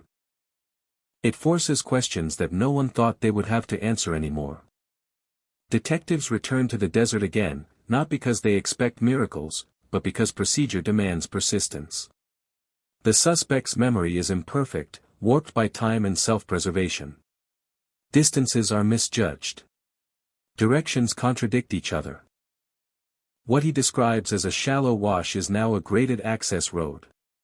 What he remembers as an isolated pull-off is now fenced land. The desert has been busy. It has rearranged itself. Search teams move slowly, methodically, guided by coordinates that wobble between certainty and approximation. Every shovel of dirt feels ceremonial. Not hopeful. Respectful. They are not looking for a body anymore. They are looking for confirmation that what was said aligns with what can be proven. They find traces, but nothing definitive. Rusted fragments. A corroded zipper pull. Fibers too degraded to test. Each item is photographed, catalogued, and quietly acknowledged as insufficient. The desert refuses to give Emily Harper back, but it allows the narrative to stand. Back at the station, the confession is dissected word by word. Prosecutors focus on consistency. Defense attorneys circle weaknesses like sharks. The absence of remains. The age of the case. The possibility of false memory. Every angle is explored, every doubt sharpened. Investigators re-interview witnesses from the suspect's past, people who once existed on the periphery of Emily's story and now find themselves closer to its center. Old neighbors. Co-workers. Friends who remember strange behavior but never connected it to anything specific. One recalls him selling his pickup truck abruptly in late 1984. Another remembers his wife becoming withdrawn, quieter, protective of routine. None of these details prove murder. But together, they form a texture. A pattern of disturbance that makes the confession feel less like invention and more like release. Emily's family is offered the chance to review parts of the statement. They decline. Some truths, Laura says, are not meant to be consumed in detail. Knowing what happened is different from knowing how it happened. One closes a chapter. The other reopens wounds. Still, questions linger. Questions that do not fit neatly into legal language. Why Emily? Why that night? Why her car, left so carefully behind? Detectives theorize that leaving the car was not an accident, but a calculation. A staged beginning. A delay. By abandoning the escort where it was found, the suspect bought time. Confusion. A head start. It worked better than he could have imagined. The chemical smell in the car is recontextualized now, no longer a mystery but a mistake. Panic transferred through touch. Evidence almost lost because no one knew what it meant at the time. A detail that waited decades for its explanation. As news coverage intensifies, the story evolves again, reframed through headlines and commentary. The public wants a villain they can understand, a motive they can digest. They are given fragments instead. Stress. Anger. Opportunity. The uncomfortable truth that some crimes are not driven by grand design, but by sudden collapse. Emily Harper becomes a symbol of vulnerability, her face circulating once more across screens and papers, older now in memory than she ever was in life. People speculate about what she would be doing today. Who she would have become. These imagined futures pile up, each one another reminder of what was taken. The suspect's family retreats from public view. Houses draw curtains. Phones go unanswered. They are not charged with a crime, but they are convicted socially, bound to a legacy they never asked for and cannot escape. The anonymous caller wrestles with guilt, wondering if she waited too long, if speaking earlier could have changed anything. Detectives reassure her that timing does not negate truth. But reassurance does not erase responsibility's shadow. Inside the legal process, momentum builds. The confession is corroborated enough to proceed. Charges are formalized. Dates are set. The courtroom becomes the next stage, sterile and unforgiving. On the first day, Emily's family enters together. They do not look at the defendant. He avoids their gaze anyway, eyes fixed downward, shoulders slumped under the weight of attention he managed to avoid for most of his life. When the judge reads the charge aloud, the words echo in the room, heavier than they sound on paper. The prosecution presents the story as a continuum, not a moment. A chain of decisions. A failure to stop. A choice to hide. They emphasize time, how long the truth was withheld, how long a family waited. They frame the confession not as mercy, but as inevitability. The defense argues decay. Memory erosion. The unreliability of decades-old recollections. They remind the court that no body has been found, that physical evidence is scarce, that confession alone should not outweigh doubt. It is a careful dance, respectful in tone, ruthless in intent.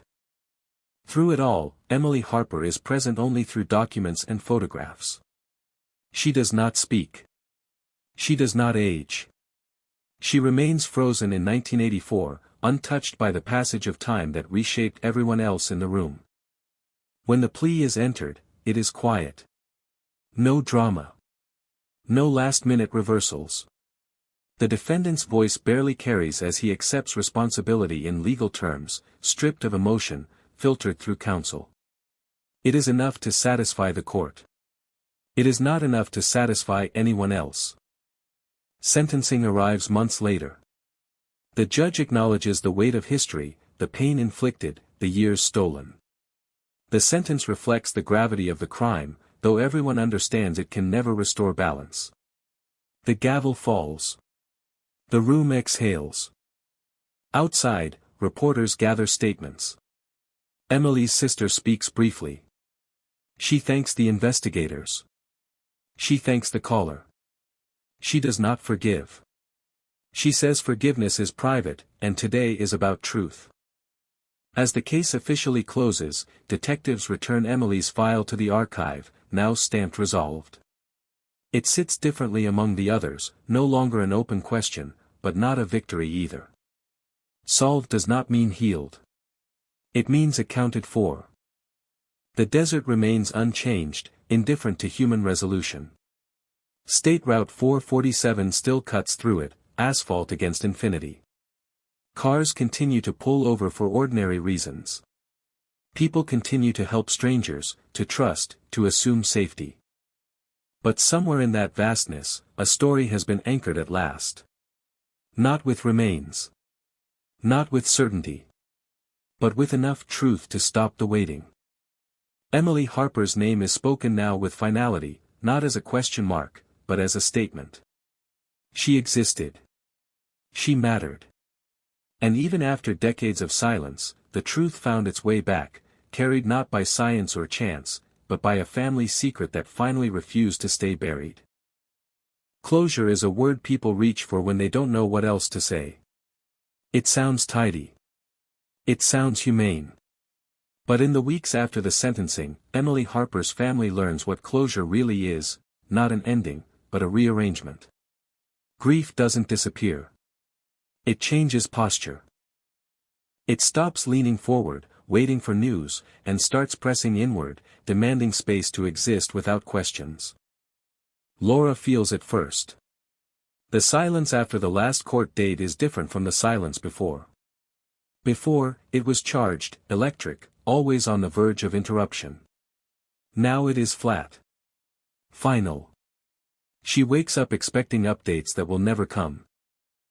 She reaches for the phone out of habit, then remembers there is no one left to call. Her mother begins sleeping through the night for the first time in years. Not peacefully, just uninterrupted. The porch light is turned off one evening without ceremony. No announcement. No symbolism. Just a hand on the switch and a pause that lasts a second longer than necessary. In the community, reactions fracture along familiar lines. Some people are relieved. Others are unsettled. The idea that a man could live a quiet life for decades after committing an unthinkable act gnaws at something fundamental. It challenges the myth of visibility, the belief that evil announces itself clearly, that monsters look different. Talk radio dissects the case. Commentators argue about justice delayed, about whether a confession without remains should have carried such weight. Online forums fill with speculation, amateur timelines, armchair psychology. Emily Harper's life is reduced again, this time to a dataset, a case study, a cautionary tale. Detectives avoid most of it. They have learned that resolution attracts as much noise as mystery. Instead, they focus on process. They review what worked. What didn't. What could have been done differently in 1984, in the 1990s, in the early 2000s. They do not indulge fantasies of prevention. They know the past does not bend. One detail continues to haunt them, how close the truth always was. How it sat inside a family story, repeated just softly enough to remain deniable. How many people heard fragments and never asked questions. How loyalty acted as insulation, preserving silence long after fear should have faded. The anonymous caller meets with detectives one last time. She is steadier now, but not lighter. She asks whether she did the right thing. The question is not rhetorical. It is loaded with the weight of consequences she will carry for the rest of her life. They tell her the truth, that doing the right thing rarely feels right. That truth does not come with comfort guarantees. She nods, accepting that this may be the only answer she ever gets. The suspect begins his sentence in a facility far from the desert. There are no outbursts. No appeals filed immediately. He settles into routine with the same quiet efficiency that allowed him to disappear into normal life for so long. Prison strips away context. There, he is not a husband, not a coworker, not a neighbor. He is an inmate with a number and a story that circulates in fragments, exaggerated and flattened. He writes one letter to Emily's family. It is short. Carefully worded. Apologetic without detail. His lawyer reviews it before it is sent. Laura reads it once, then puts it away. She does not destroy it. She does not respond. Some things are acknowledged by being witnessed, not answered. As months pass, the case begins to be taught. Law enforcement conferences invite detectives to speak about it. A cold case solved through family testimony. The importance of listening to indirect tips. The power of time combined with conscience. Slides show timelines, redacted transcripts, photographs of the desert road. Emily's name appears on screens in hotel ballrooms, detached from the ache it still carries. The lesson is clear: cases do not always move forward because of better tools. Sometimes they move because people change. The desert becomes a point of pilgrimage for a few. Not tourists, locals. People who followed the case from the beginning. They drive State Route 447 slowly, imagining that night in 1984, trying to overlay memory with landscape. Most feel foolish when they arrive. There is nothing to see. No marker. No plaque. Just space. And yet, the space feels different now. Not safer. Not lighter. Just named. Emily Harper's story enters the public record in a way it never had before. Documentarians request interviews. Writers ask for access to files. Laura declines most of them. She does not want her sister's life framed entirely by its end. She wants to remember her as she was, practical, sarcastic, quietly kind. But she agrees to one interview, on one condition, that Emily's voice be included. They play the recording of her last voicemail. Just a few seconds. A casual message about being late to dinner. The sound of it lands harder than any detail of the crime. It reminds listeners that before she was a case, Emily was a person moving through an ordinary evening. As the first anniversary of the case's resolution approaches, the department holds a small, private acknowledgement. No press. No speeches. Just a room with coffee and folding chairs. They speak Emily's name. They thank the people who stayed. They recognize the ones who retired before seeing the end. One detective admits something quietly, that there were years he avoided reopening the file because he was afraid of finding nothing. Afraid of confirming that some questions have no answers. He says this case taught him that answers don't always come in the form you expect. Sometimes they arrive as permission to stop asking. The desert remains unchanged, but its role in the story shifts. It is no longer the villain. It is not even the accomplice. It is the backdrop, vast, indifferent, incapable of intent. The real concealment happened elsewhere, in living rooms and whispered conversations, in the spaces between what is said and what is meant. Emily Harper's case becomes a reference point for other families still waiting. They see hope in it. Not false hope, tempered hope. The idea that time does not automatically erase truth. That silence has a shelf life. Laura receives letters from strangers. Some thank her. Some share their own unresolved losses. She reads them slowly, responding when she can. She does not promise miracles. She offers recognition. Sometimes that is enough. On the road where Emily's car was found, traffic continues uninterrupted. A driver pulls over one night to check a tire. Another stops to take a call. Headlights sweep the gravel, then move on. No one knows, and everyone knows. The cold case is solved. The phrase sounds definitive. Official. It appears in databases and statistics, a small victory in a system built on numbers. But the real resolution happens quietly, in moments that never make the record, when a family eats dinner without waiting for a knock that won't come, when a phone rings and no one jumps, when memory settles into something less sharp, less demanding. Emily Harper's story does not end. It stabilizes. And in the vast Nevada night, the desert keeps its silence, not as a challenge anymore, but as a reminder. Some truths take a lifetime to surface, and when they do, they change not just what we know, but how we remember. After the case is stamped resolved, a strange thing happens. The noise fades, but the echo remains. It lingers in places no one expects, grocery store aisles, quiet intersections, the pause before answering a late-night phone call. Resolution does not erase the past, it rearranges how the past breathes. For the investigators, the work shifts from pursuit to preservation. Files are digitized. Evidence is cataloged one final time. Statements are sealed with care, not secrecy. They know that solved cases are not endpoints, they are reference points for the next unanswered call, the next family still waiting. Emily Harper's case becomes a living example of what patience and listening can do when time refuses to cooperate. One detective, nearing retirement, spends evenings rereading the transcript of the anonymous caller's first interview. He circles phrases, not for evidence, but for understanding. The hesitation before certain words. The way guilt and loyalty tugged against each other in the same sentence. He realizes something unsettling, that if the caller had been a little less brave, a little more loyal, the truth might have stayed buried forever. Not because it was well hidden, but because it was protected. Protection, he learns, can be more powerful than deception.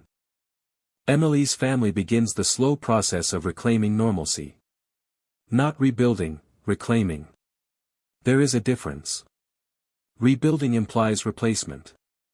Reclaiming means returning to something that existed before grief restructured everything.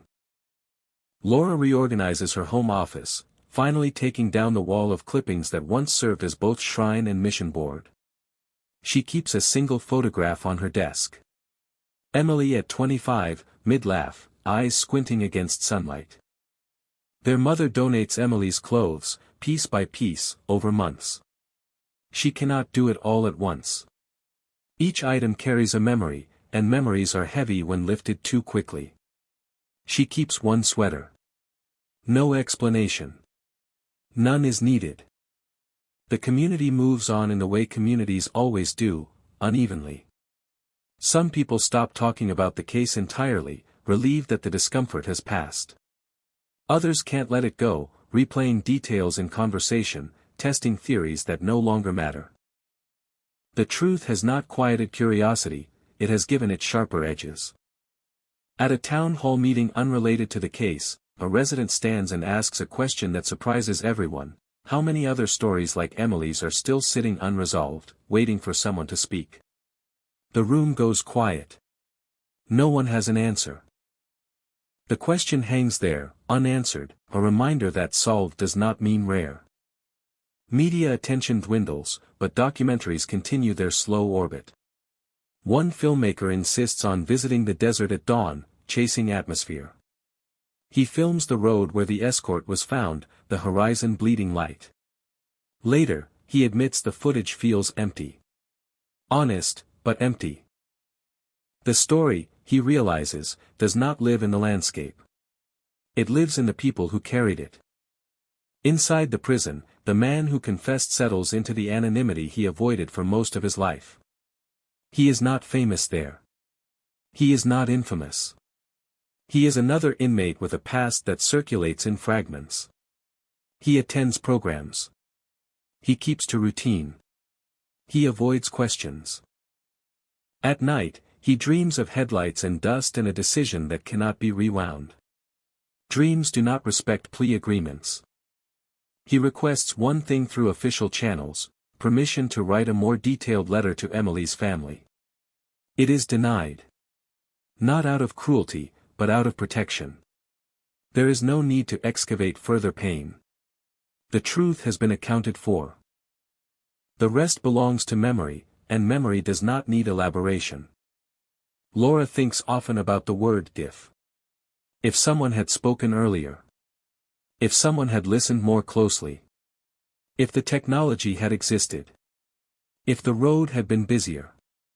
She learns, slowly, to stop following that trail. If is infinite. It offers motion without destination. Instead, she focuses on now. Now, she volunteers with a missing persons advocacy group, quietly, without fanfare. She helps families organize information, prepare timelines, phrase tips in ways investigators can act on. She never promises outcomes.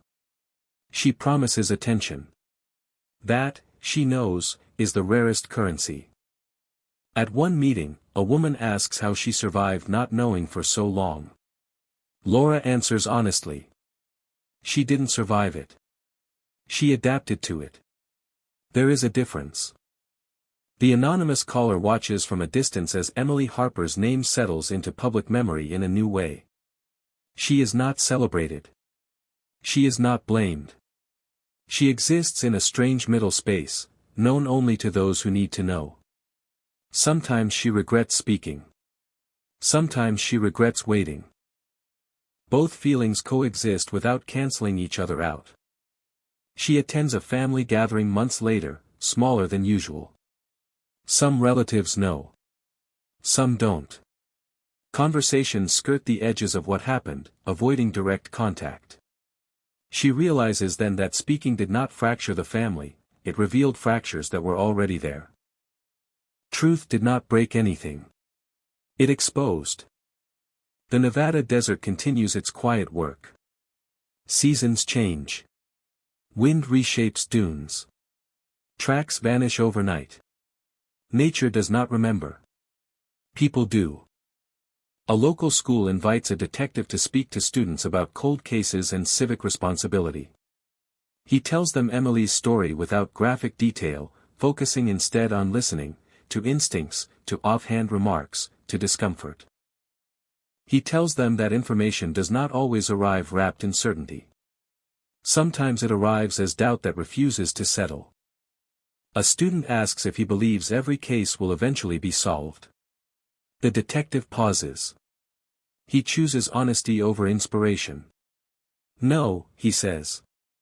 But some will. And those matter not because they are solved, but because they remind us to keep asking.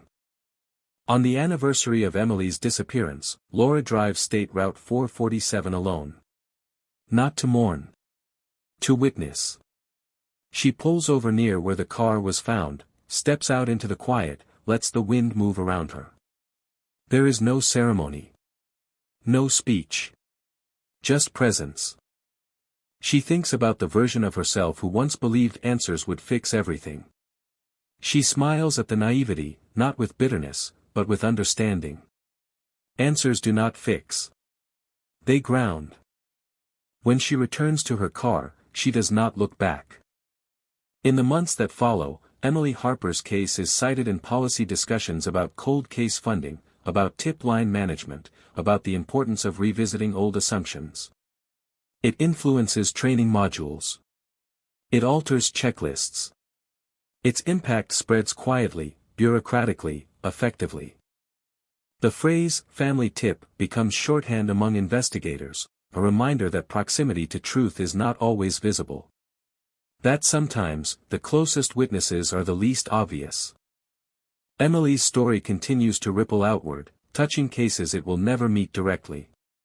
It becomes part of the collective knowledge, a thread woven into the larger fabric of unresolved loss and delayed truth. And through it all, the desert remains what it has always been, vast, impartial, incapable of confession. It did not solve the case. It did not keep the secret. It simply waited, as it always does, while humans decided whether silence was stronger than conscience. In the end, it wasn't. The cold case is solved, yes. But more importantly, it is understood. Not completely. Not comfortably. But enough to stop the waiting, to anchor memory, to let a family move forward without leaving someone behind in the dark. That is what resolution looks like when the truth arrives late, not as relief, not as peace, but as a steady ground beneath feet that have been standing too long in uncertainty. Time does not close cases. It softens edges, dulls urgency, teaches people how to live with unanswered questions. And when answers finally arrive, they do not crash in like storms. They seep in, slow and unavoidable, filling spaces that had learned to exist without them. That is what happens now. The case is solved, the file stamped and archived, but the story keeps breathing, exhaling into lives that never asked to be part of it. In law enforcement offices across Nevada, Emily Harper's name begins to circulate in quiet conversations. Not as a headline anymore, but as a lesson. Detectives reference it when discussing delayed confessions, when training new investigators to listen for what is not being said. They talk about the anonymous call, the hesitation in the voice, the way truth sometimes arrives disguised as fear. The case becomes a cautionary tale about assumptions, how early conclusions can calcify into obstacles, how time can either erode truth or protect it. One investigator admits something he never said out loud before. For years, he assumed the answer would come from outside the family, from a stranger passing through, from a nameless threat drifting across state lines. He never seriously considered that the truth might be sitting at holiday tables, folding napkins, passing plates. That realization unsettles him more than the crime itself. It means the line between ordinary life and irreversible violence is thinner than he ever wanted to believe. The district attorney's office fields calls from other families with cold cases, voices tight with hope and desperation. They ask what made this one different. Was it new technology? Was it luck? Was it pressure? The answer is uncomfortable in its simplicity. Someone decided they could no longer carry the weight alone. That is all. No algorithm. No miracle. Just a moment when silence became heavier than truth. Emily's family feels the shift most intensely in the quiet hours. There are no more late-night calls from tip lines, no more envelopes filled with speculation, no more sudden spikes of hope followed by collapse. The absence of that cycle is disorienting. For decades, uncertainty structured their days. Now, certainty exists, and it does not bring the clarity they imagined. It brings a different responsibility, to remember without searching, to grieve without waiting. Their mother wakes one morning and realizes she slept through the night without dreaming of Emily for the first time in years. The realization brings relief and guilt in equal measure. She sits on the edge of the bed, steadying herself, understanding that memory is not a test of love. Forgetting details does not mean forgetting a person. It means life is moving again, and that movement feels like betrayal only if you misunderstand grief. Laura begins sorting through boxes that have not been opened since the 80s. Old receipts. Birthday cards. A half-written letter Emily never mailed. The paper is thin, the ink slightly faded, but the voice is unmistakable, casual, warm, alive. Laura reads it once, then folds it carefully and places it back where it belongs. Some things do not need to be revisited again. They simply need to be acknowledged. In the community, the story settles into folklore, but with sharper contours. People still argue details, but now the arguments orbit a fixed center. The unknown has been replaced with something more troubling, the knowledge that everyone missed it. That someone knew. That someone waited. It creates an unease that no resolution can fully smooth over. A former neighbor admits, years later, that there were signs. Raised voices. Abrupt departures. An atmosphere that felt wrong but never crossed into certainty. She says this quietly, almost apologetically, as if volume might retroactively turn suspicion into action. Her confession is not to authorities. It is to herself. And it changes nothing except how she remembers her own past. Documentarians return one last time, hoping for a final interview, a closing note. Most are turned away. The family understands now that stories can take without giving back. They choose privacy not as a shield, but as a boundary. The case belongs to history. Their lives belong to them. In the prison library, the man responsible reads articles about cold cases solved by family tips. He recognizes the pattern immediately. He does not clip them. He does not comment. He understands his role in the narrative is fixed, unchangeable, stripped of nuance. Whatever complexity existed in the moment of the crime has no place now. Society does not need his introspection. It needs containment.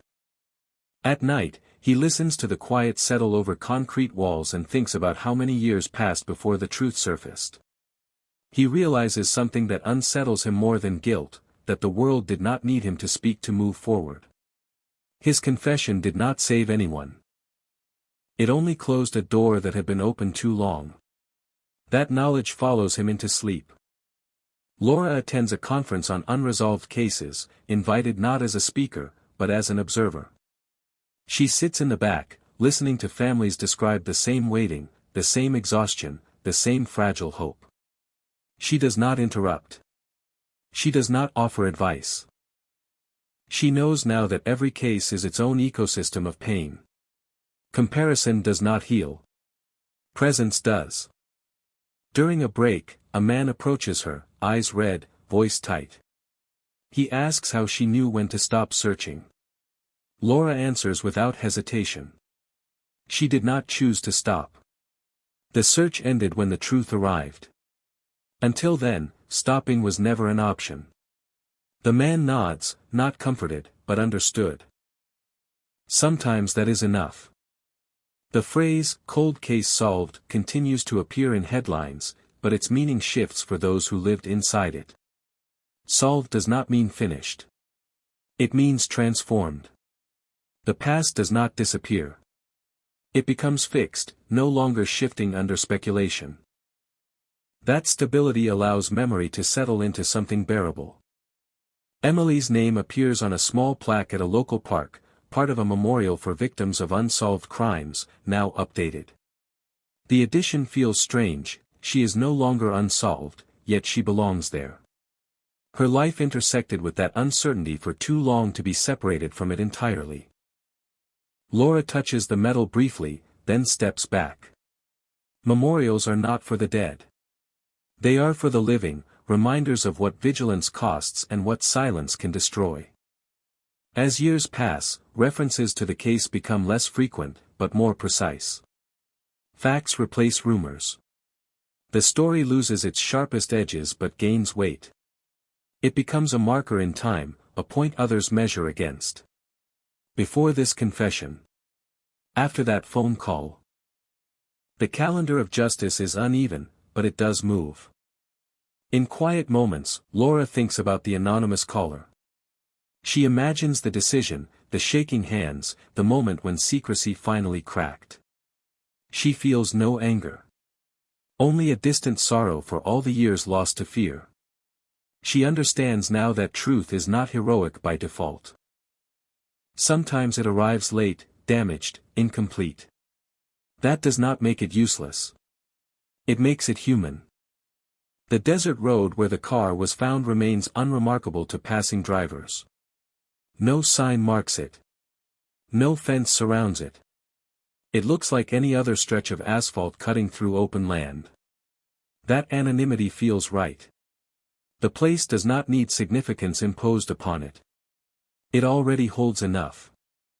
In the end, the case does not conclude with a dramatic flourish. There is no final image, no closing argument that ties everything into a neat bow. There is only the slow absorption of reality into everyday life, the way shock eventually becomes context. The cold case is solved, but its echo continues, reminding anyone who listens that time does not absolve, that silence is an action, and that truth, when it finally surfaces, changes not only what we know, but how we remember everything that came before. What follows resolution is not silence, but calibration. The world adjusts its volume around the truth, learning how loudly it must be spoken and when it can finally be whispered. The case has settled into record books and memory, yet its aftershocks keep finding new surfaces to travel through. Not as spectacle. As gravity. In a windowless office in Carson City, a clerk updates a database, clicking a box that changes a status from unresolved to cleared. The motion is small, almost casual. The consequence is not. That single click reshapes statistics, alters funding formulas, justifies programs that argue for patience instead of pressure. Numbers shift. Budgets follow. Somewhere else, a different cold case receives an extra review because Emily Harper's name now sits on the solved side of a ledger. Progress does not announce itself. It accrues. Detectives who once chased the case now speak about it in the past tense, a grammatical change that feels heavier than expected. They remember the nights spent staring at corkboards, the feeling that the answer was close enough to touch but too far to grasp. One admits, quietly, that the case taught him to distrust neat theories. Another says it taught him to trust his discomfort. When a narrative feels too clean, too convenient, something is missing. At a training seminar, a veteran investigator tells rookies a story without using Emily's name. He talks about how families can be both sanctuaries and vaults, how loyalty can masquerade as love, how time can turn protection into complicity. He emphasizes listening not just to what people say, but to what they refuse to say. The room is quiet. Pens pause. Lessons land harder when they are earned.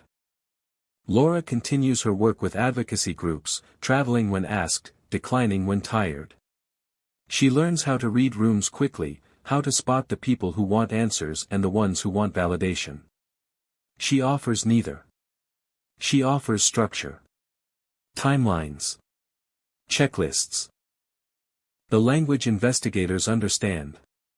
She becomes fluent in the mechanics of hope, careful not to promise outcomes. She knows now that hope must be engineered to survive. At home, small rituals change. The family eats dinner without the television on. They talk about ordinary things, weather, work, a neighbor's new dog. Emily's name enters conversation without causing the room to stiffen. This is new. It feels like learning to walk on a leg that healed crooked but strong. The pain is not gone. It has simply found a rhythm. Their mother starts gardening again. She had stopped years earlier, unable to commit to growth when everything felt temporary. Now she kneels in soil, hands dirty, patience required. Plants do not respond to urgency. They respond to care. Watching them grow feels like a quiet contract with the future. The anonymous caller moves through life differently now, less guarded, more exposed. Not free, never that, but lighter. The secret no longer presses against the inside of the chest. Its absence leaves a hollow that sometimes feels worse. She learns that carrying guilt can be clarifying.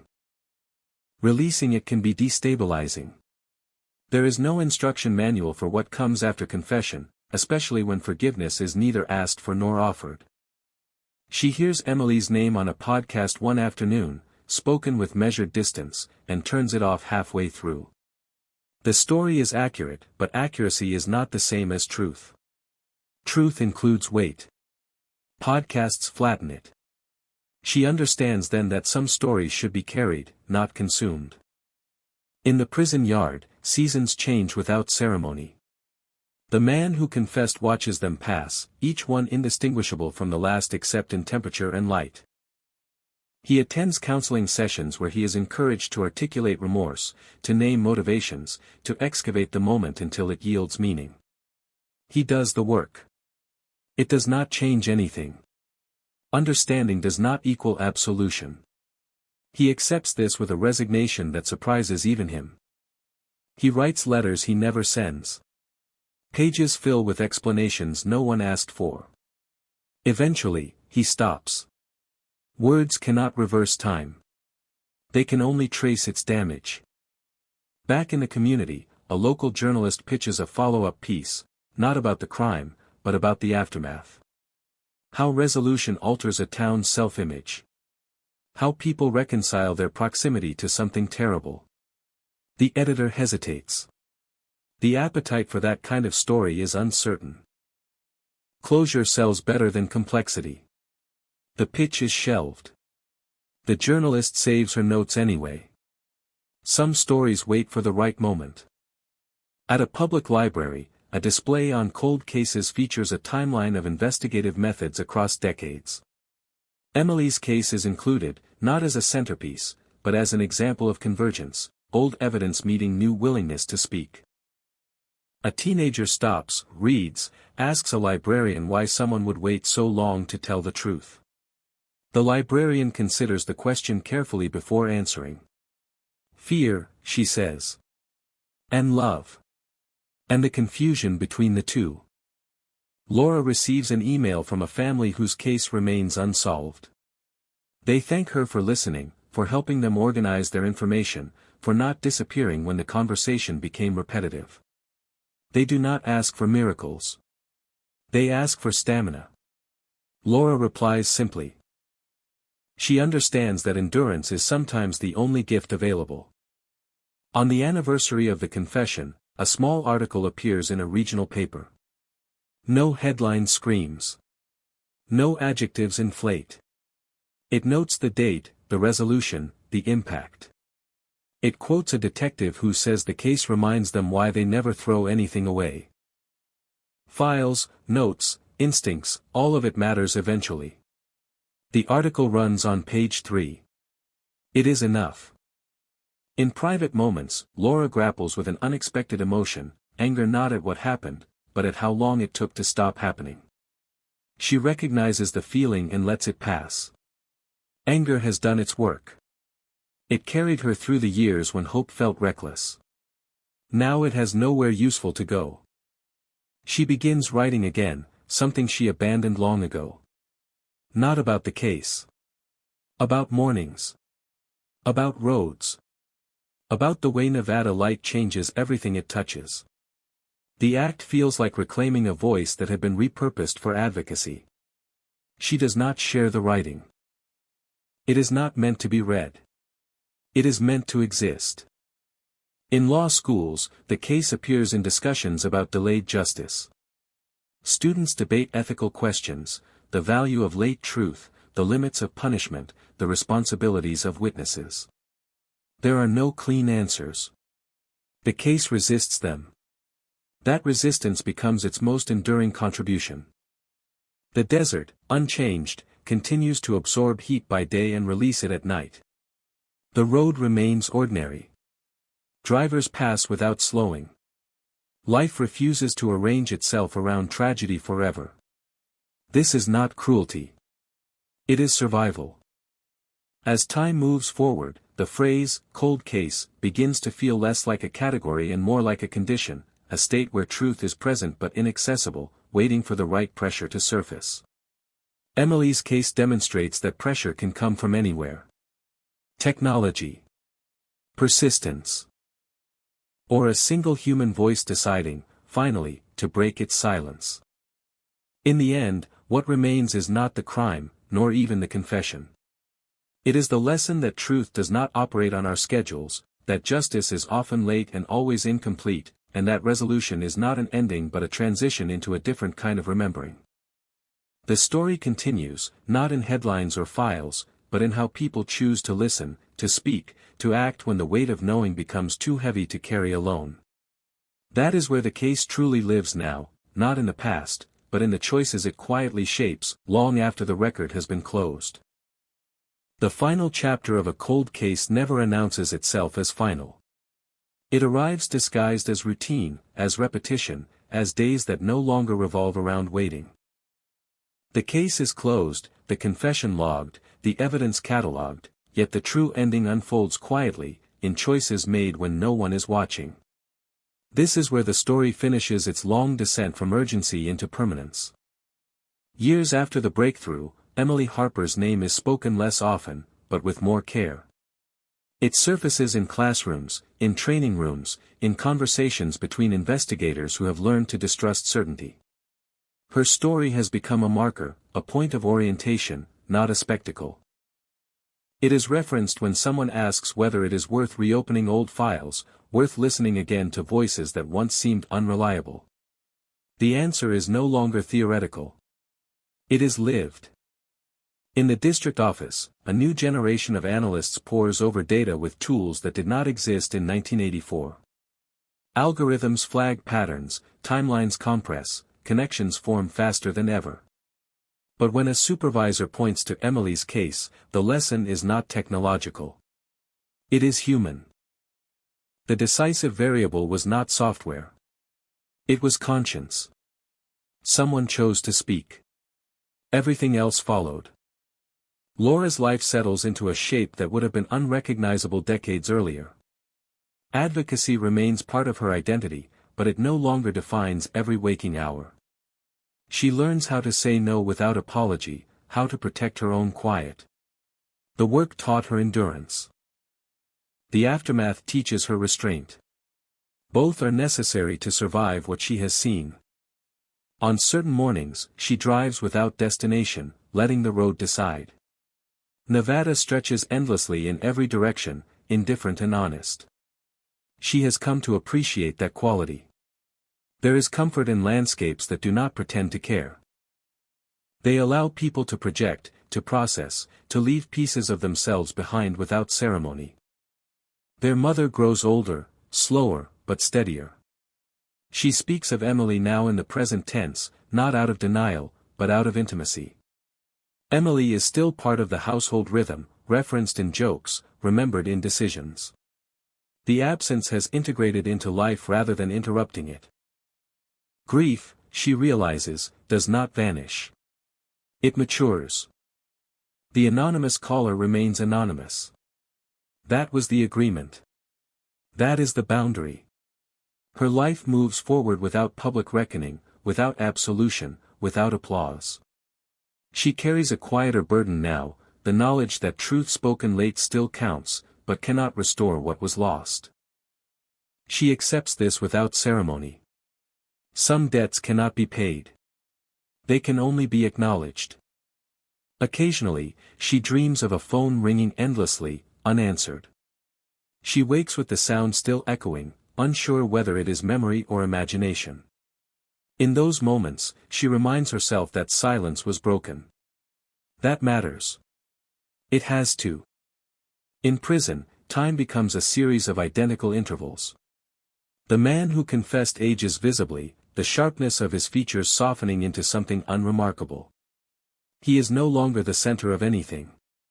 That, perhaps, is the closest thing to justice he will ever experience. He listens to the radio when allowed, hearing reports of other cold cases resolved, others abandoned. He understands now that his story is one among thousands. That realization humbles him more than any sentence. He is asked once, years later, if he has anything to add to the record. He declines. There is nothing left to clarify. Motive does not change outcome. Explanation does not undo consequence. The record is sufficient. Silence, this time, is appropriate.